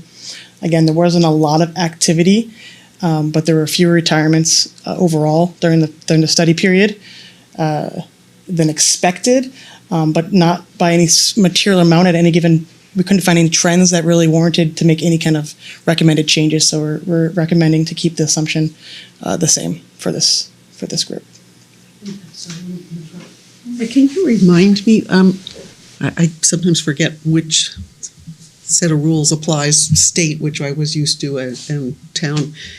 The police in Simsbury, when they get their 20 years in or 25, whatever it is, do they still have to wait until they're 62? Let's say they started at age 20, so they're done at, I forget if it's 20 or 25 years, so 40 or 45, but they can't start collecting their pension, you're saying, until they're at 62? So for Because a lot of police double dip they'll just move on to another town, get another job, collect from their old town. Yeah, I'd have to go back and double check because we did again restructure recently, and I don't want to misspeak in terms of sort of the old tier and the new tier. But we, I believe the old tier, it was 25 years of service or age, I'll have to double check for you, 52. I think the new tier was 30 years of service or age 57. I'll have to again double check those numbers, but I think that It's approximately. So the 62 that you've picked here is not based on what our retirement pay start date is? More so for the general government employees. Sure, yes. Like early would be This is 62 police, yeah, versus normal would be yeah. 65. Okay. Yeah, the current assumption at age 62 is just that. You know, for police officers, we expect, just as just general practice, our expert thinking and looking at all the different types of plans we work on, that most police officers will start to collect their pension by age 62. Yeah. Now, that doesn't mean they all will. Probably most sooner. And you see that there's a couple that go up beyond to even age 65 plus that haven't yet, but Yeah. generally speaking, we assume that. Yeah, that was my point, was a lot of them start a lot sooner than 62. Yes, oh, for sure, yes. All right, and then, so on the town side, again, the assumption is a graded assumption by age, so we have different rates at different ages. It's a fairly complex assumption. There were overall fewer retirements than expected by a small amount. But again, there were way more retirements at the younger ages than expected. That was where the bigger trend was. So we're proposing that we modify the age buckets a little bit based on the way they're currently broken down, just break them down a little bit differently, and then increase the rates slightly at those younger ages, because we're seeing that people are taking advantage. And some of these people are at these younger ages, because they have long service, are eligible for an unreduced benefit, so that's why we're seeing them go younger. And on the Board of Ed side, again, fewer retirements than expected, and it was kind of all over the place, but there were some bigger discrepancies, especially, if you look at that first bucket of age 55 to 61, our current assumptions is expected almost 24 retirements, but there are only actually 7. So we want to just make some tweaks at some of these different buckets to kind of get more in line with what we're actually seeing happen. Disability, for the town plan and the police plan, we don't currently assume any disability. And then for the Board of Ed, we have a published table by the Society of Actuaries. I realize it's 1952, but there really hasn't been much for disability studies recently. So this is one of the best things we have available. But at the end of the day, over the course of the 5-year period that we studied, there was one disability for the Board of Ed, nothing for the town or the police. So there's really not much to draw any conclusions from. So we're going to keep this assumption where it is. The disability assumption isn't a major driver of the liability at the end of the day. So we recommend just staying where we are. Prior slide. It just occurs to me, the Board of Ed, in particular, only because of stuff I've read, so I don't know if this is true or not, but you mentioned that this is data from 2019 and earlier. 2016 to 2021. Oh, it includes, okay, so it includes some COVID. It's just a mortality study that is a industry-wide study. I thought I'd read that teachers were retiring in droves in the wake of COVID, and so I was going to say, don't scale back your assumptions too much, right? Because maybe there'll be more, but maybe they're not here. We have a more congenial Board of Education. Okay, next we're going to talk about the plans, the funding method for the plans. So the first component of the funding method is the cost method. And what the cost method is, when you're calculating a liability for a pension plan, there's different ways to allocate the cost, and you break it down between total value of all expected benefits to be paid in the future, take into account future salary increases and future service, and we allocate it back into 2 components. Well, 3 components really. We have what we call our past service, so that's the accrued liability, so what's been accrued to date. We have our normal cost, which is going to be earned in the upcoming year, and then we have present value of future normal costs, which is all the future benefits that have yet to be earned, but we expect them to be earned. So that's in general. And then you can break it down even further to different types of cost methods. We're currently using the entry age normal level percent of pay cost method. It's a very widely used cost method for public pension plans. It's the method that is required by GASB. Now, you don't have to use the same cost method for GASB accounting disclosures as you do for funding, but most municipalities do, just for simplicity. Otherwise, you're paying us to do 2 calculations. Yep. And the entry age normal is designed to provide for a steady progression of costs to increase at the level we expect salaries to increase. So your liabilities go up relatively the same rate as your expected salaries. So have some predictability and stability there. So because of all that, we're not making any recommendations to change that cost method, and we think using the entry age normal method is the best method going forward. Amortization method, I threw this in here. We're not going to talk about it because we've talked about it last year or the year before. I forget already. In 2020, you voted to reset the amortization period to 17 years with a 3.5% amortization growth rate. And that's a closed period that's declining. We're going to be at 15 years this year. And again, given the natures of the plans, mostly being closed, with maybe the exception of the police, that the demographic profile, we don't want to have too long of an amortization period. We think 3.5% amortization growth rate is reasonable as well. It's generally in line with your ultimate salary scale assumption. So what the growth rate means is that in the absence of any other future gains and losses, the amortization component of the contribution will grow at 3.5% per year. So it's built in 3.5%. If there's losses, they might go up by more than that in any given year. If there's gains, it'll go up by less than that in any given year. Just a question. I know you said it, but I missed part of it. So long as the amortization period isn't too long, and 17% sort of was the maximum. Can you just speak to how you determined that? I know at one point we were considering more than that. I think when it came to us, it was to consider more. 17 years, not 17%. I mean, 17 years, sorry. Yes. That we were comfortable going all the way up to 20 years potentially. Right. And the reason, what we look at is we look at your active population. When you're looking at the amortization method, the point of the amortization method is to pay down the unfunded liabilities. So the shortfall between what the assets in the plan and what your liability is to date. And you ultimately, theoretically, your goal is to pay that down to zero by the time the last active person in the plan retires. So then at that point, you're just living off the plan's fund. So we look at the active population, look at the active age, look at the estimated average years until the last retiree is going to retire, and look at that duration there. And we want to try to stay in line with that. So given that these are closed groups, generally speaking, it's an aging population every year. Everyone's on average, getting closer to retirement.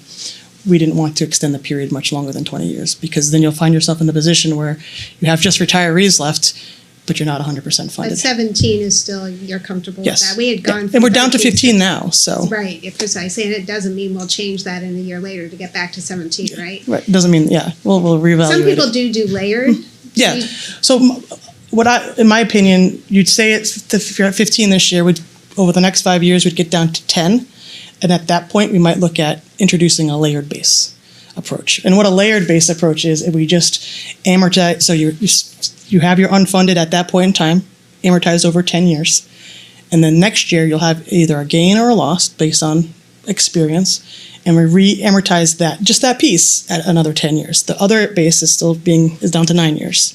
So it's kind of like if you think of a mortgage, you buy a house, you get a 30-year fixed rate mortgage. In 5 years from now, you decide you want to add an addition, so you take out another loan, you tack on, you're just taking a loan on that additional piece, not the entire thing. So it's thinking about that way. We wouldn't really think about that for the next 5 years. Yeah, you have 5 years before you have to think about that. The next component to the funding method is your asset valuation method, asset smoothing method. You're currently using a 5-year smoothing method. It's a non-asymptotic smoothing, which means that it actually comes in the absence of future gains and losses. Your actuarial value, your smooth value of assets, and your market value of assets will converge and meet. There's other smoothing methods in which those never quite meet. They become asymptotic, so they get really close, but they never quite meet. Our recommendation is to continue to use non-asymptotic. It's easily understood and digested by people, and the 5 years is a pretty standard period. It's enough to provide a balance to dampen market fluctuations, but not let your actuarial value of assets stray too far away from the market value. What are other peer towns do? I know the state and some of their plans use 4. I mean, are you saying 5 is typical, atypical? Okay. 5 is typical. I'm not aware of any municipalities that Milliman works on in Connecticut that uses something other than 5. Some municipalities do use the asymptotic smoothing, but Okay. 5 is pretty typical. Great. Okay, so those are all the recommended proposed changes. So now how does that impact the numbers? And this is what you guys care about because you're numbers people, just like I am. So we have a few sets of numbers here. And these you've seen this before every other year. I've come and usually the far right-hand column is changing the interest rate assumption, but now that's not changing. But we're going to look at the other proposed assumption changes. So the far left-hand column, and first we're looking at the town plan, but all three, the same exhibit for all 3 plans. The far left-hand column is just the 2021 valuation results, just as a baseline for comparison. And then the 3 columns to the right are all July 1st, 2022 estimates based on different parameters. The first being, it's just a pure projection from last year. So assuming that our assets return 6.5%, assuming that all our assumptions came true on the liability side, your funded ratio would have gone up to from 81.6% to 85%. And your actuarially determined contribution would have gone up slightly from $854,000 to $868,000. The next column reflects the actual investment performance for fiscal year ending 22, which, as we all know, was abysmal. And that's not special to Simsbury. That's just across the board, the state, the nation, everywhere. But again, we smooth assets. So, and this is exactly why we smooth assets, because we're not recognizing the full 20+% loss. We're only recognizing 20% of that. And we had a huge gain from the year before. So basically, the losses in 2022 have completely wiped out the gains from 2021. And we're kind of just back to where we started. So the impact of the investment losses was not nearly as dire as we thought they would be. Your funded ratio went down impact the funded ratio by about 3%, down to 82%, and your actually determined contribution goes up a bit to $934,000. So slight increase over our expectation of about $70,000 or so. And then the last column reflects all the assumption changes we discussed previously. And the assumptions do bring down the liability a bit. And because we did see a lot of more retirements than expected, and there was a lot of things that actually were been slightly overstating the liability. Again, this is an estimate, and we'll maybe reevaluate again in 5 years and think, oh, we were wrong, but this is our best guess based on what we've seen so far. But it does bring down the contribution by about $35,000 or so, $37,000 to $897,000. Now, again, these are just estimates because they don't reflect actual census data as of July 1st, 2022, similar to the past. Once we collect that, there might be additional gains or losses as a result, but usually it's all in the ballpark. Right now, it would be like $43,000, $897,000, as opposed to $854,000. Yes. So it'd be $43,000 more. $43,000 over last year. And having done the experience study, it's actually less than it would be had we not done the experience study by about 42,000. Is that right? That's correct. So, miracle of miracles. By 37,000. So, miracle of miracles, the experience study paid off for the town. It paid for itself. It paid for itself. That happened to us last time. We were told it was like, oh, it's going to be terrible, and then we ended up saving money. So, but to the extent you pay this out of plan assets, it'll impact your expense assumption. There you go. And we did. Okay. Did I say that last one was the town plan? That was actually that was police. I misspoke. This is the town, but it's pretty much the same story. except for we expected the contribution to go down, assuming all assumptions came true this past year. And this is kind of a function of the fact that the plan is mostly closed to new hires, so it's an aging population. The normal cost component is decreasing. You can see last year it was $792,000. This year it's only $774,000, and that's just because you have fewer active employees in the plan. So as that population declines, that component's going to go down. And your funded ratio, well, we expected it to increase because we expected the assets to return 6.5%. But in reality, the assets did not do that, as we know. And your funded ratio ended up staying pretty flat reflecting actual investment experience, bringing your contribution to $1.489 million, pretty much flat from last year to this year. And the experience study made pretty much no impact on the end liability for the town plan, and reduced your actuarially determined contribution by, or reduced it by $2,000. So pretty much flat from last year to this year. Slight increase, actually. Okay. On the Board of Ed side, again, some similar story. We expected the contribution to go down from last year to this year, assuming no gains or losses. Again, the Board of Ed plan is closed, and so that's a population that's dwindling, and the normal cost component is going down as a result. The actual investment performance brought the contribution back up to level, basically, from last year. In this case, the proposed assumptions actually increased the liability slightly, and resulted in an increase of the actuarially determined contribution by about $29,000. So a small increase from last year, year over year. So is it fair to say, for the record, that our having done the experience study saved the town over $100,000 a year? Yes. Can we get that in the minutes, please? Thank you. That was so nice. It's so nice to and also that was an excellent presentation. Yeah, Jen, you really Really take very complicated, arcane, dweebish things and turn it into English. Yeah, no, that was So thank you. wonderful. Well, I hope people watch that's it. something we strive for, is that you guys don't need to Make it have a degree in comprehensible. actuarial science in order to understand what we're talking about. That's our job. Is Nice to, job. to do that. We love to geek out and talk about numbers all day, every day, but we'll do it to the extent that you need. We love hearing it, so thank you. Actually, sincerely, that was lovely and Great. very well done. Amy, for our next meeting, can you please pull together a motion for us to adopt the assumptions recommended? Do we need to do that, or do we just do it as part of the budget process? We could do it, well, either way, we're going to have to take a motion to do it, so. Do we?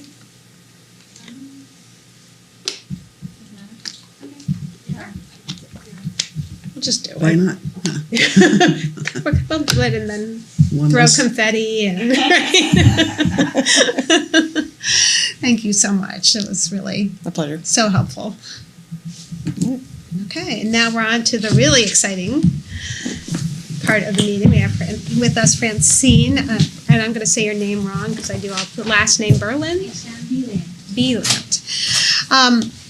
To give us an update on where we are with the grand list and how the revaluation went and how we're doing with, abatements. One of the things we saw during the pandemic, there was a lot of need and more people were applying for assistance with the town. So Francine's going to walk us through some things that Amy's going to say publicly because we can't read a thing. All right. Can everybody see that? You want bigger? Bigger.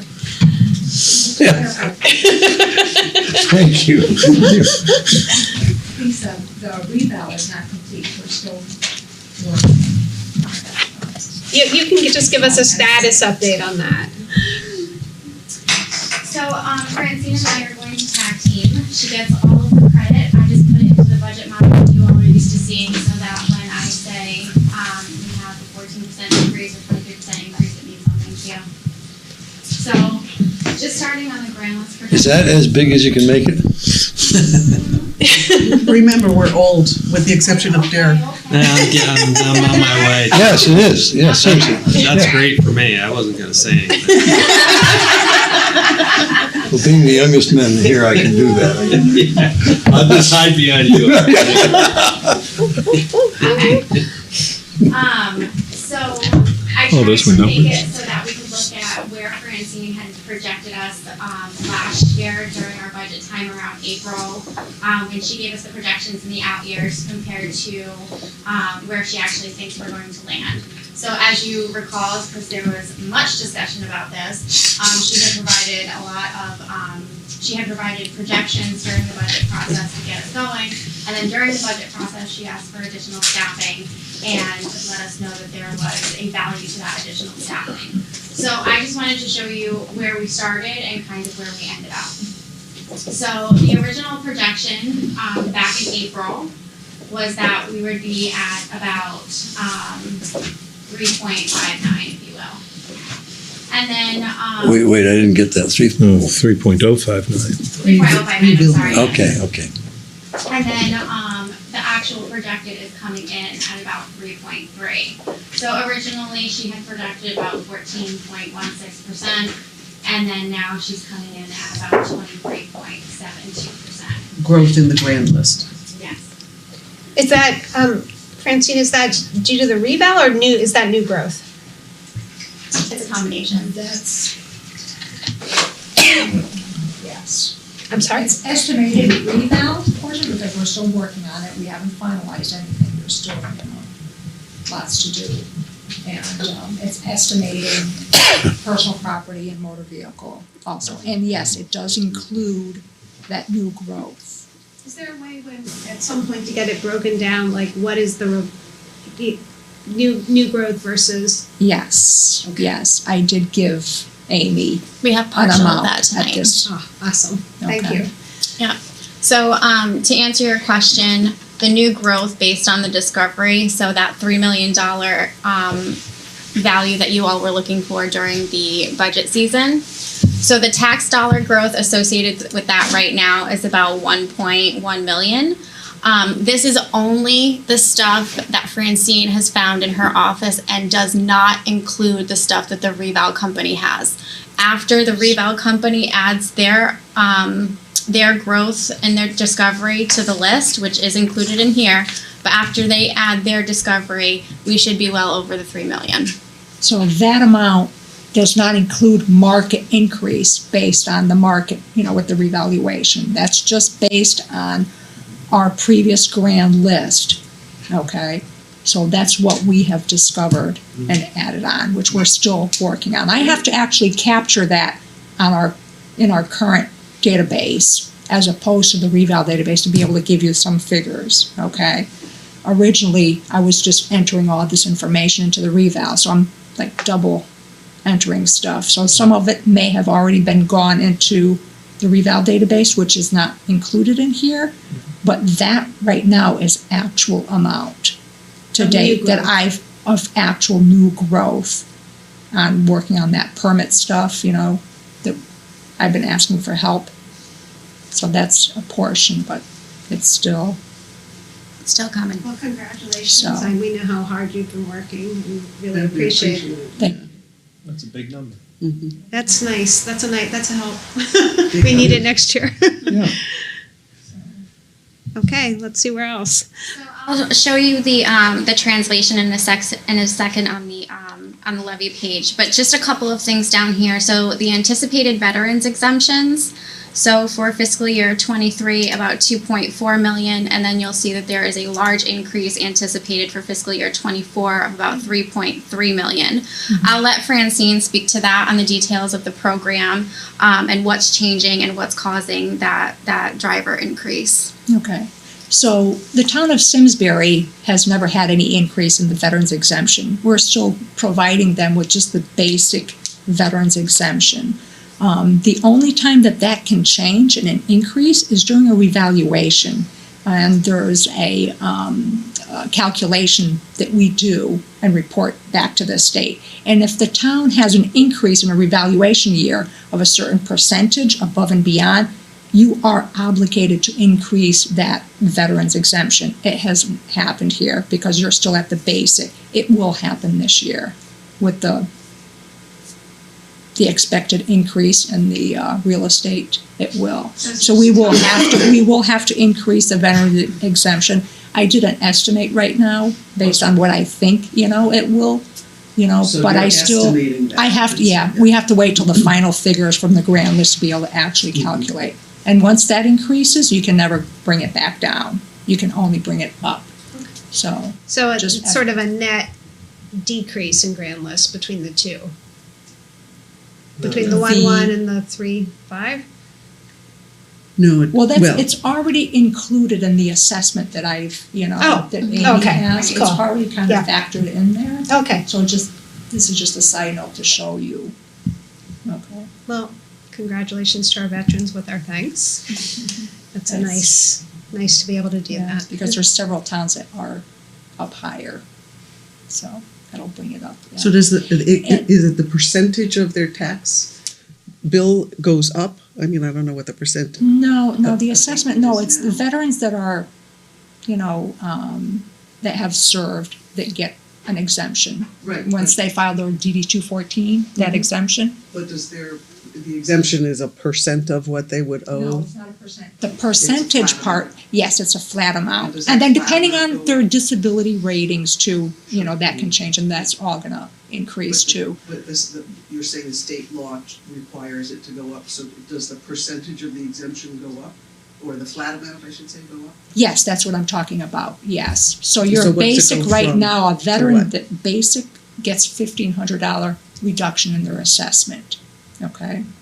So that's gonna go up. That's the assessed basic value. without any disability In the rating. assessed Yeah, value. in the assessment. Reduces your assessment by 50. It's not a lot. No, It's It's not. not. Yeah. So, but the percentage one you're mentioning, Linda, the ones based on, that qualify based on income, which we call the AdVet Sure, yeah. program, just Yeah. like there's an elderly program. Yeah. The veterans that do qualify for that, the town portion that we provide to them, once they qualify for the town, that's a 10% of the assessment that they get, Okay. okay? So if they have a $200,000 assessment, Yeah, that's bigger. it gets Sure. reduced by 10%. Yeah. So, Yeah. okay, so your assessment's gonna go up, that's gonna Sure. go up too. Yeah. But that's just a percentage, that's the way the ordinance is written up, the town. Okay. And then down here we have the elderly abatements, just the number of participants, 180 related to the town program, then 117 related to the state program, and then the total abatement about 251,000 for the fiscal year 23. See, did that number go up from? It did, Years. it did, By it did how- a bit. By how much? I don't know. I didn't compare. Large percent, I didn't small? compare, we do have more. Okay. We do, yeah. And as you can tell, and that's why I figured I'd pick like the number of residents, there's several more that qualify for the town that don't qualify for the state program, because the town's program is a higher income. Oh. So, Interesting. so that's why you have 180 that qualify for the town and only 117 that qualify for the state and the town. Those 117s also qualify for the town program, but. So. Okay, is the anticipation killing you? You want to see the result? Oh, no, let's just take a break. Need a bathroom break? Okay. All right, so we take it to the levy calc, and I did the same comparison that I did on the grand list projections tab. So this was the original fiscal year 24 estimated when we were doing our budget modeling. And we had about a $4.2 million increase in the budget. Amy, could I ask you to punch that up? Oh, That's a lot bigger than the other figures earlier. Nobody asked to increase it. We did. We were. Yeah. She was intimidating. Okay. All right, as big as I can go. All right. So the original estimated for fiscal year 24, we had about a $4.2 million increase in the budget overall, which translated to about a 4.36% increase in the budget.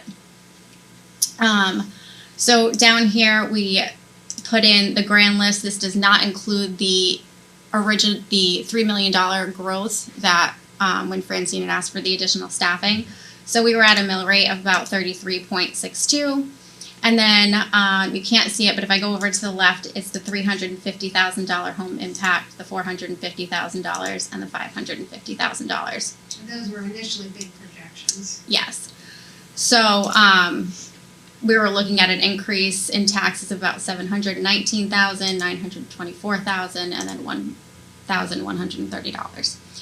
Now, when Francine had come back and asked for the additional staffing, and we were going to get an additional $3 million, when we put that against the same budget increase and the same budget increase percentage, we update the grand list data and we get a mill rate of about 32.63.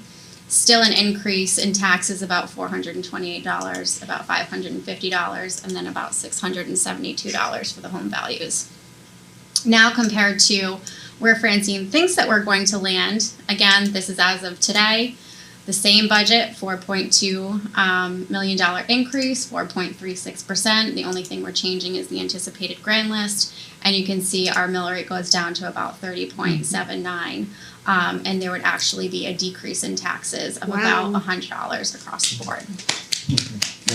Yay, Francine, thank you. Yes, Francine, thank you. That And was she has so put in nicely so much done. effort. If you are ever in this building until like 11:30 at Yeah, night, she's here. at all hours. We've She seen is. that. Well, not here till 11 though, but. Well, you're at home. It doesn't matter. Work is work. Well, huge congratulations, Yeah. and thank you for all your efforts on this, and you have saved us. You have saved the town of Simsbury. Get that woman a cape. So again, this is an estimate based on what I know so Right. far. Estimate, okay?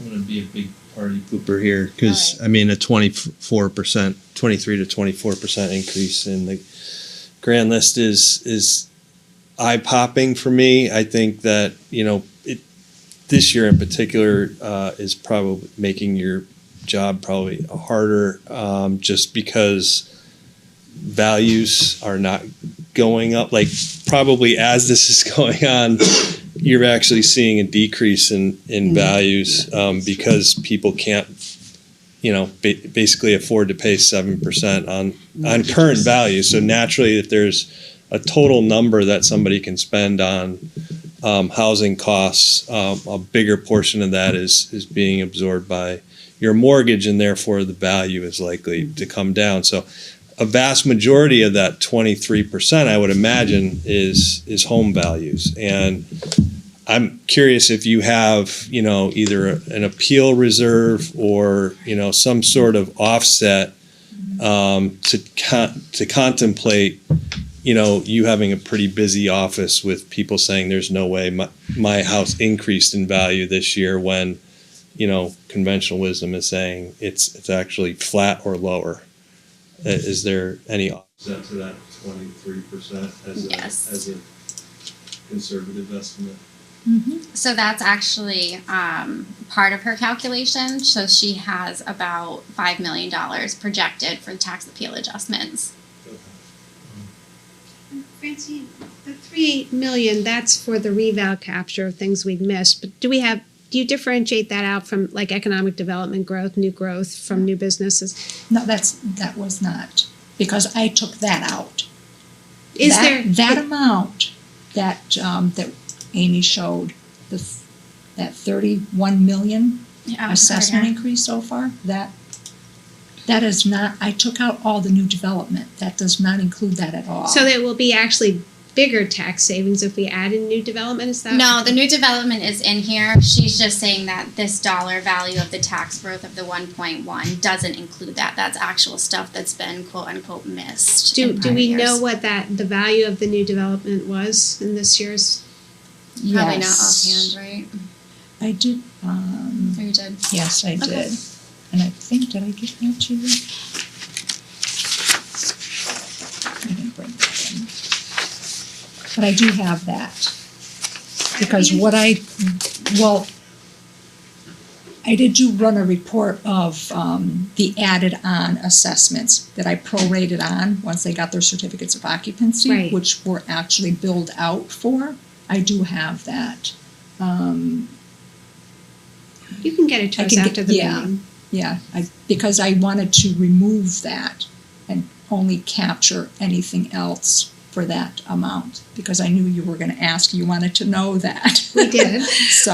We want to know it all. So that does not include, it does not include, you know, any abatements, it does not include some of the adjustments, you know, from legal court cases that we've, you know, adjusted. There's a couple there. It's only actual growth that I've been talking about that the town has been missing because we were understaffed. This is the wise Okay? investment Has the town made in you. nothing to do with new construction, that's not what it is at all. Okay. So, but Amy, when you're calculating the impact on taxes to our community, all that has been captured when you're projecting there's going to be a decrease in taxes. And you've captured all that. You're not waiting on any additional information other than the actual when we get closer to February. Right. Okay. What Francine's given me is what's in here, yes. Okay. Is that 5 million reserve, for lack of a better term, a percentage of the increase, or how is that calculated? Or is it just a guess based on prior years? Crystal ball. I was just gonna say that. Pull up the magic ball. It's based on prior years and an estimate too. Okay. Yeah. So, Amy, It is a guesstimate. Can you but tell me what trying the to- 5 million is on the total increase in the grand list as a percentage? The five, So I mean, it's kind of, it ends up being kind of a wash too, if you look at, because I'm projecting another about 5 million in prorated, you know, add-on assessment from new development, new construction. Okay. Yeah. The top part that you see there, real estate adjustments from development, and then other adjustments about 250,000. Okay. And then, you know, the abatements and so on. And so at the bottom line, the adjustment to the grand list would be about 780,000. And just out of all. curiosity, can you can appeal any assessment regardless of what type of property it is, or is it just your home that you can? No, anything. Yeah. Okay. So your real estate, business, personal property, motor vehicles. Yeah. So I have a question about appeals, because you bring up a really important point that I don't understand exactly how appeals work, having never done one, but you know, as the inflation rate goes up and consequently home values go down, can people come back 1 year after another and say, okay, you appraised my house 2 years ago at 500,000, but now it's only worth 450, and now it's only worth 410, and now it's only worth 390. And if we have to change it each year, we don't. Okay, No, because I'm but thinking when but the we do get reverse that. happens We and do their get house that. goes up, Yes, they benefit from that. We So- do get that. We get some late appealers, you know, 3 years down the line, whatever. What they're required to do, however, is when they get an appraisal on that house, they need to trend it back to our last revaluation. That's my So yeah, they need, at the in date this of case, that. they're So gonna have you're to not trend it back comparing- to the 22 market. Right, you're not because- comparing different dates. Because state, we're required Yeah. to value based on the market. At you know. that time. Yes. Thank you, yeah. That's it. So, Because they'll benefit in 5 years when things yes. reverse. So you're most likely to see The most appeals in a reval year. yes. How does that impact our tax collection assumption? Is that relevant there? Because we're collecting 5 million less, or if you No, collect the 'cause- same amount, it becomes, how do you budget for that? Where would we see that in the budget? So it's already all- baked into her yeah. estimate, so we're already reducing 5 million From, from her grant list. okay. And it's paid for out of that grand list? So it comes out of the general fund when the appeals? I mean, like when it's reduced, it's just a reduction in revenue that we plan for. Right. Okay. So it's already part of whatever the tax dollar is. So if she had appeals, say of 6 million, then we'll see a decrease in our amount of revenue that we collect. But up to that 5 million, We'll be on budget. we've already captured it. Okay. Right. Or and then if the opposite too, if she only gets 4 million, we'll see an increase in that revenue as well.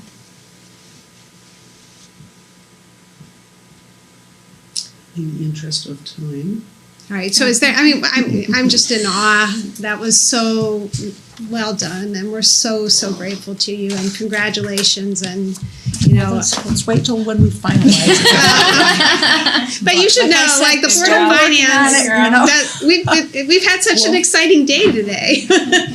We got good news from the experience, we got good news here.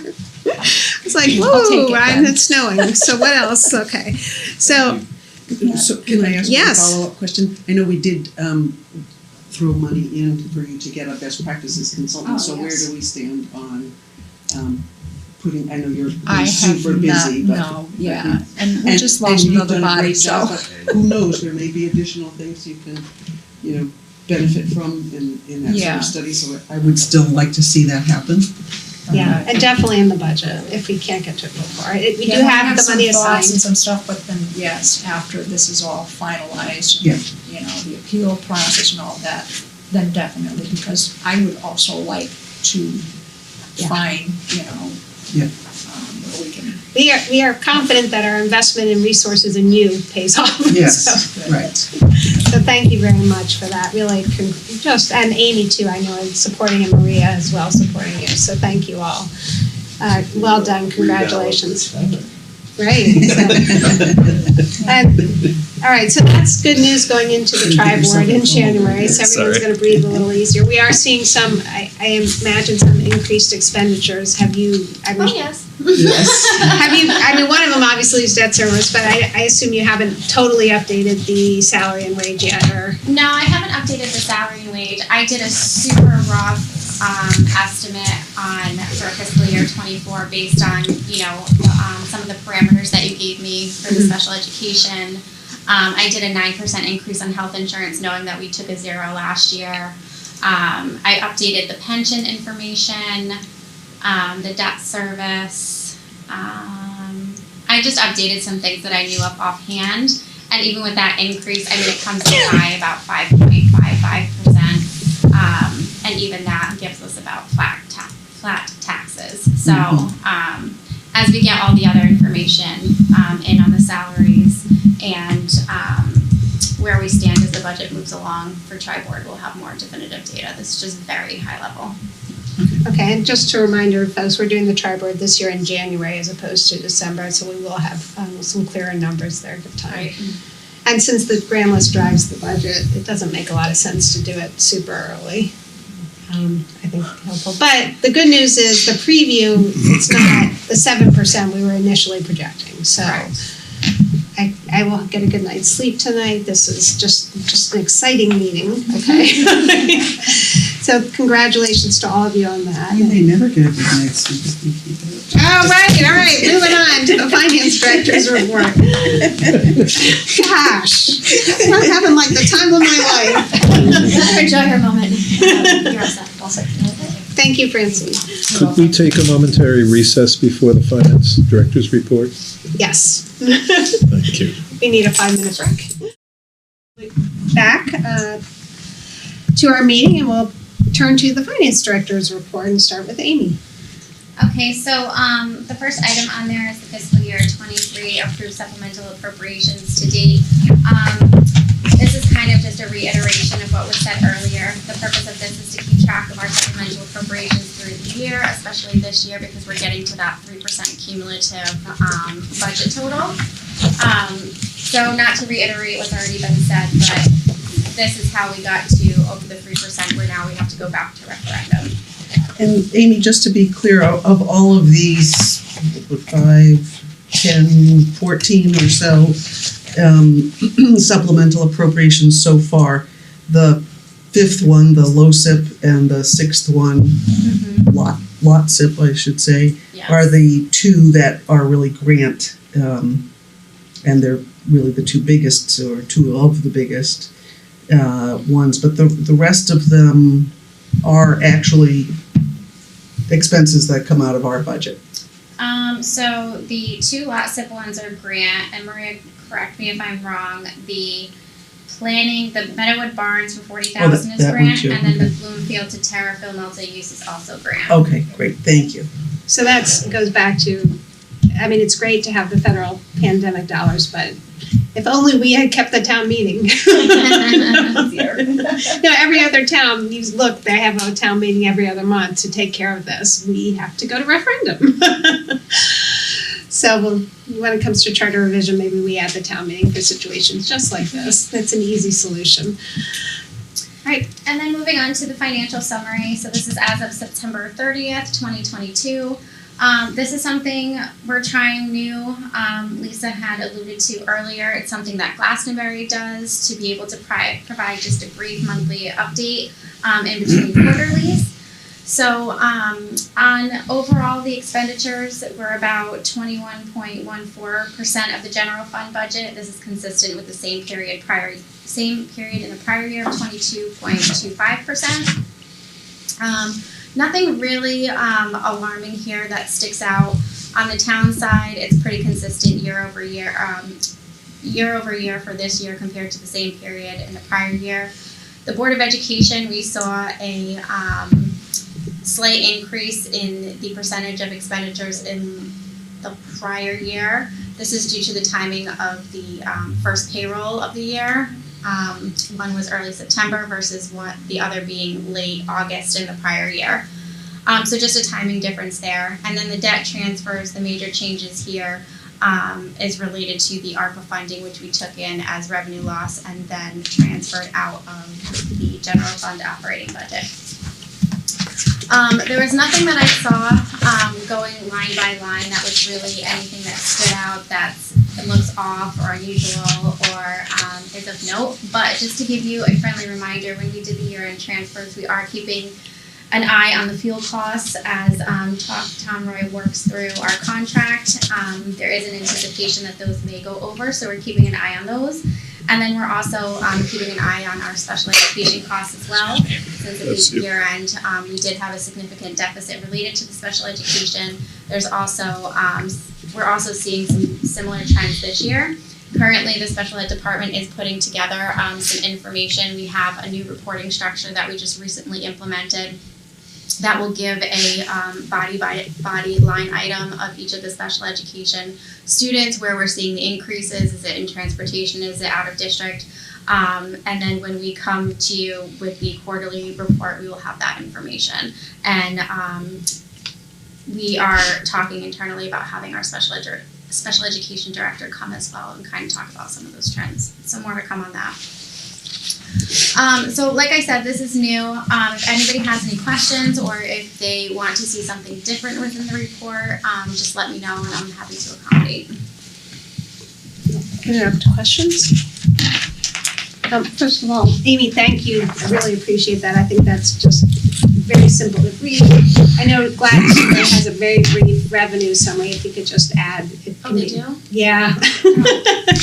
It's like a square this big. It's not that big. I only have expenditures. Maybe I only printed the book. It's tiny. But just so that what we're trying to accomplish here is, one, our auditor suggested we do it. But two, it's also to sort of track. We had a lot of expenditure savings last year that we didn't really. I mean, we kind of knew about it, but we didn't fully understand the amount, and also a lot of revenue that we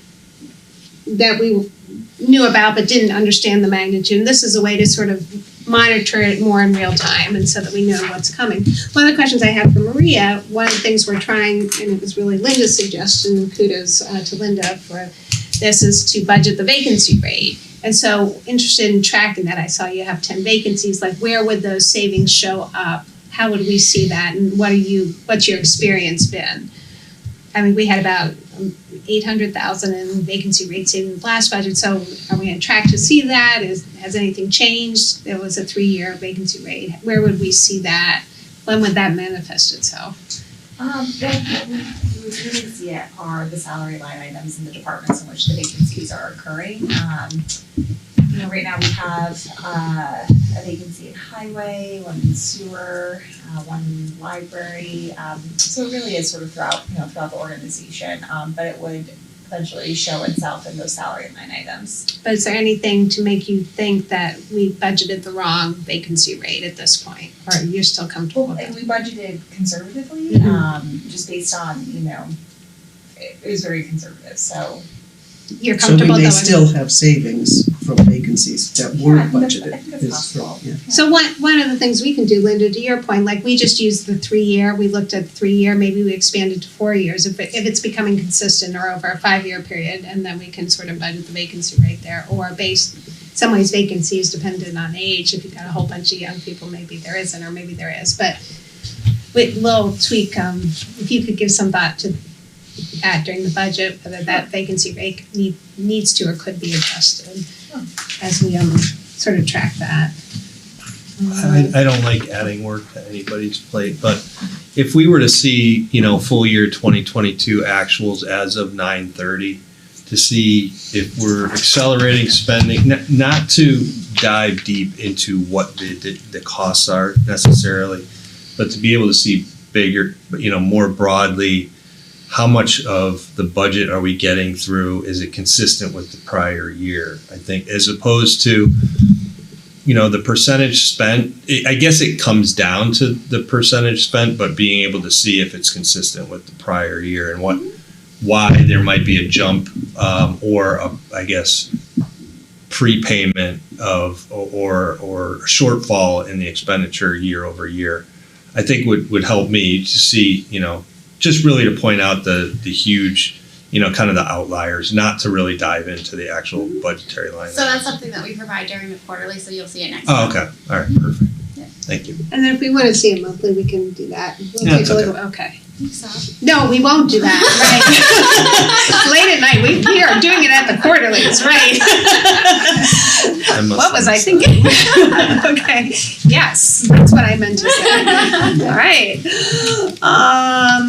Was there anything else on the report? First of all, thank you, Amy, for doing that. I really appreciate your willingness to, try out Glastonbury. As with most things, Amy takes a model and then makes it better. So I fully expect this to be better than Glastonbury. It already is on the way to there. So thank you for that.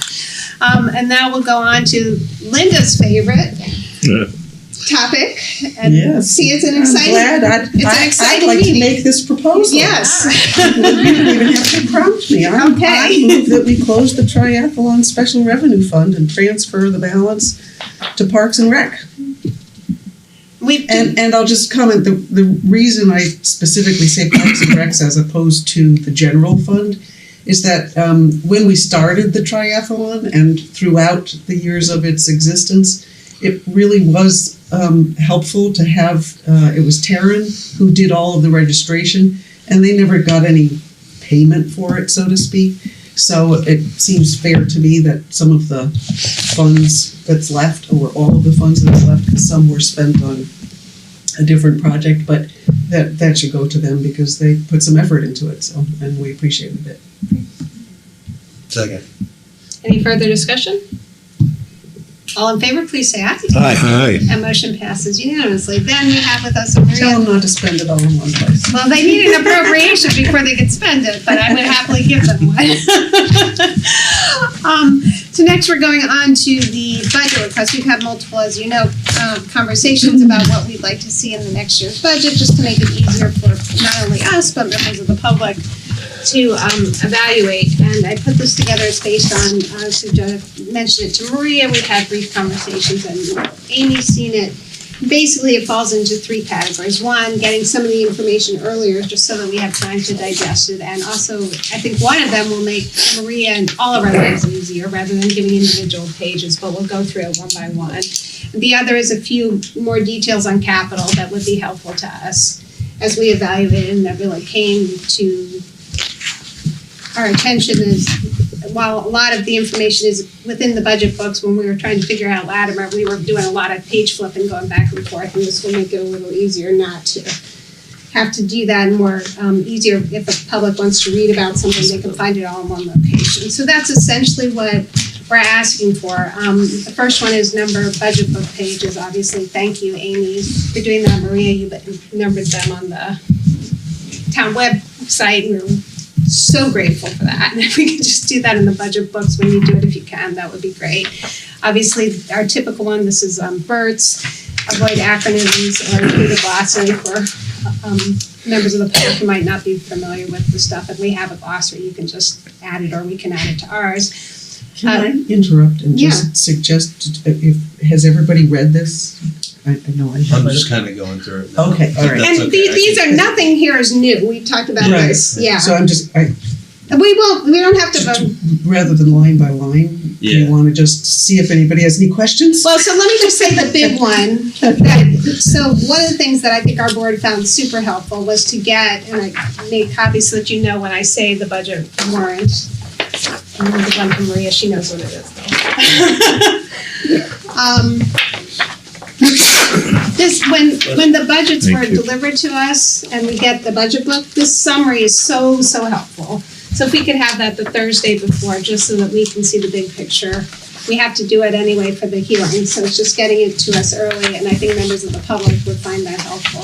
The second thing, during the, when the budget, there are multiple changes made by the Board of Finance. After that was done, I think it was Amy or Melissa, I don't know, but got us a draft summary of the budget that we actually passed that looks like this, but with the additional column of fiscal notes. Yes, And that was good. it had Maria's explanation, and I think it was Melissa highlighted Board of Selectmen changes. So instead of Maria having to make individual pages of, and us having to fill the books, just print out the document, because you have it in an Excel sheet.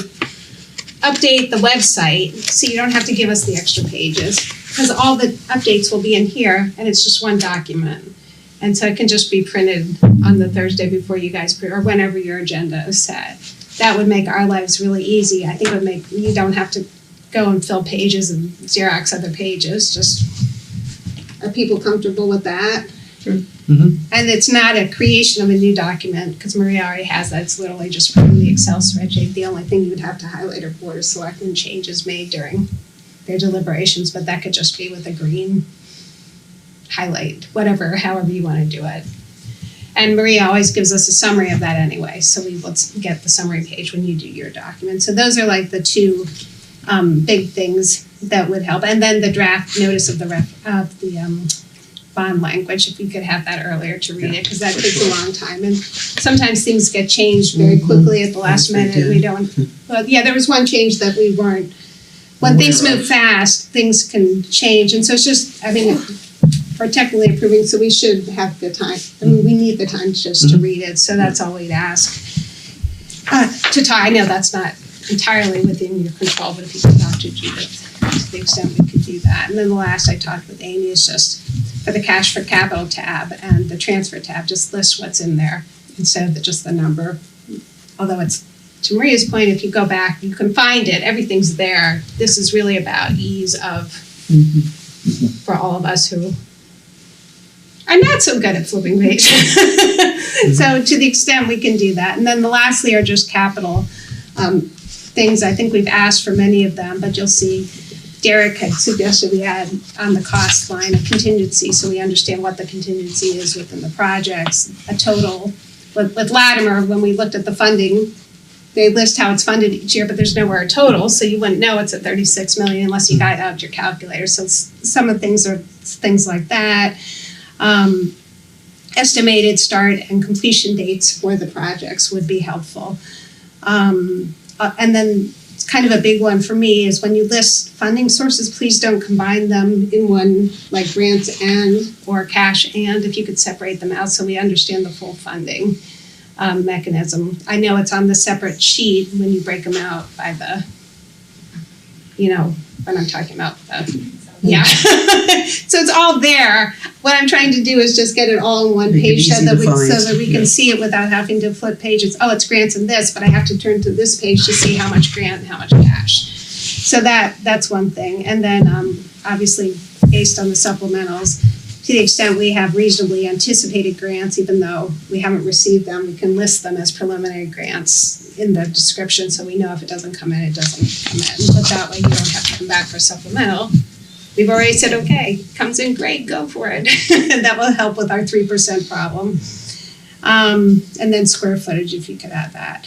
So those are, essentially no new documents other than a few more capital information to the extent you can. And you may not be able to get to all of it, Maria, but to the extent you can get to as much of it, it would just be helpful to us. And then one day, I know Maria said the resources just aren't available to do performance metrics, but at some point, I would like, hopefully make that a goal of the town or finance thing, because my secret goal is to get Amy that GFOA award, and that's one of the requirements for that, and we're so close to that anyway.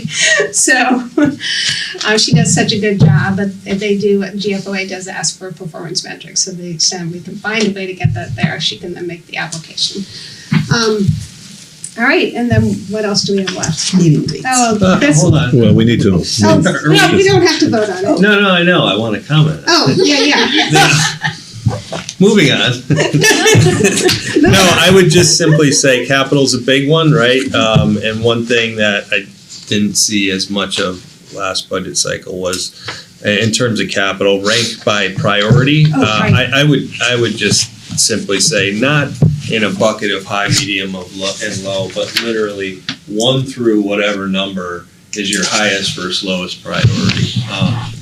Logically, I think bigger numbers would probably be at the top, but we can at least parse through that a little bit easier in terms of whether it's a real priority or not, depending on the number of projects that are coming through. So that is, I know, Maria, having been in the position, that's a very hard thing to do, but, which is why I suggested high, medium, low, because it's easier to do categories, but who's categorizing them? well, so that's. The Board of Selectmen. Right, so it's really Yeah. the Board of Selectmen and the Board of Education to Right. determine that priority. What are their top priorities, especially if there's limited fund sources for it. Which I expect there Yeah. to be. Yeah. Okay. So to the extent you can do that, that would be helpful. And then, anyone else? No, I would just say to Amy and Maria, like, if it's just like way too much, like, just talk to us and let us Right. know, like, because this is a lot. It is and it isn't. I mean, some of the stuff that Well, you might even you- just get in a few days. You can just do it this way or that way. It It's is easy. something. Don't worry about It it. is something. It is something. Yeah. Do we need to make a motion about this? We can do it in December if you'd like. Okay. People Okay. want to think about it since I did not get my act together and get it to you early enough. All right, and then, Amy, Maria, is there anything you want to, did we say anything that has you going, I'll see what okay. Yeah, now we have them. Okay, going on to the schedule. So there are a few problems with the schedule. We have, as presented, so let me just get to that.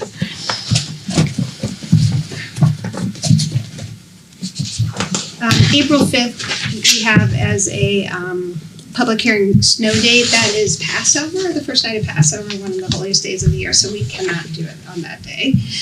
So suggested that we do the snow date for, I think, April 10th, which keeps us, I believe, within our charter for that. And then I just would suggest we add a budget discussion continuation date for March 23rd. As you recall, last time we needed to schedule one at the last minute, and then if we don't need it, we can cancel it. So that way we don't have to notice it as a special meeting. We'll just add a March 23rd regular meeting if needed. Okay. Did anyone else have any concerns about what's being proposed there? All right. With that, may I have a motion to approve the 2023 regular meeting schedule, eliminating April 5th and adding April 10th for a budget hearing snow date or hearing continuation date, and adding March 23rd for a regular meeting for continued budget discussion. I'll move that. I'm good, yeah. Derek. Art moved it and Derek I was seconded. gonna let Linda do it. She's I in the was middle. All right, all in favor, stop.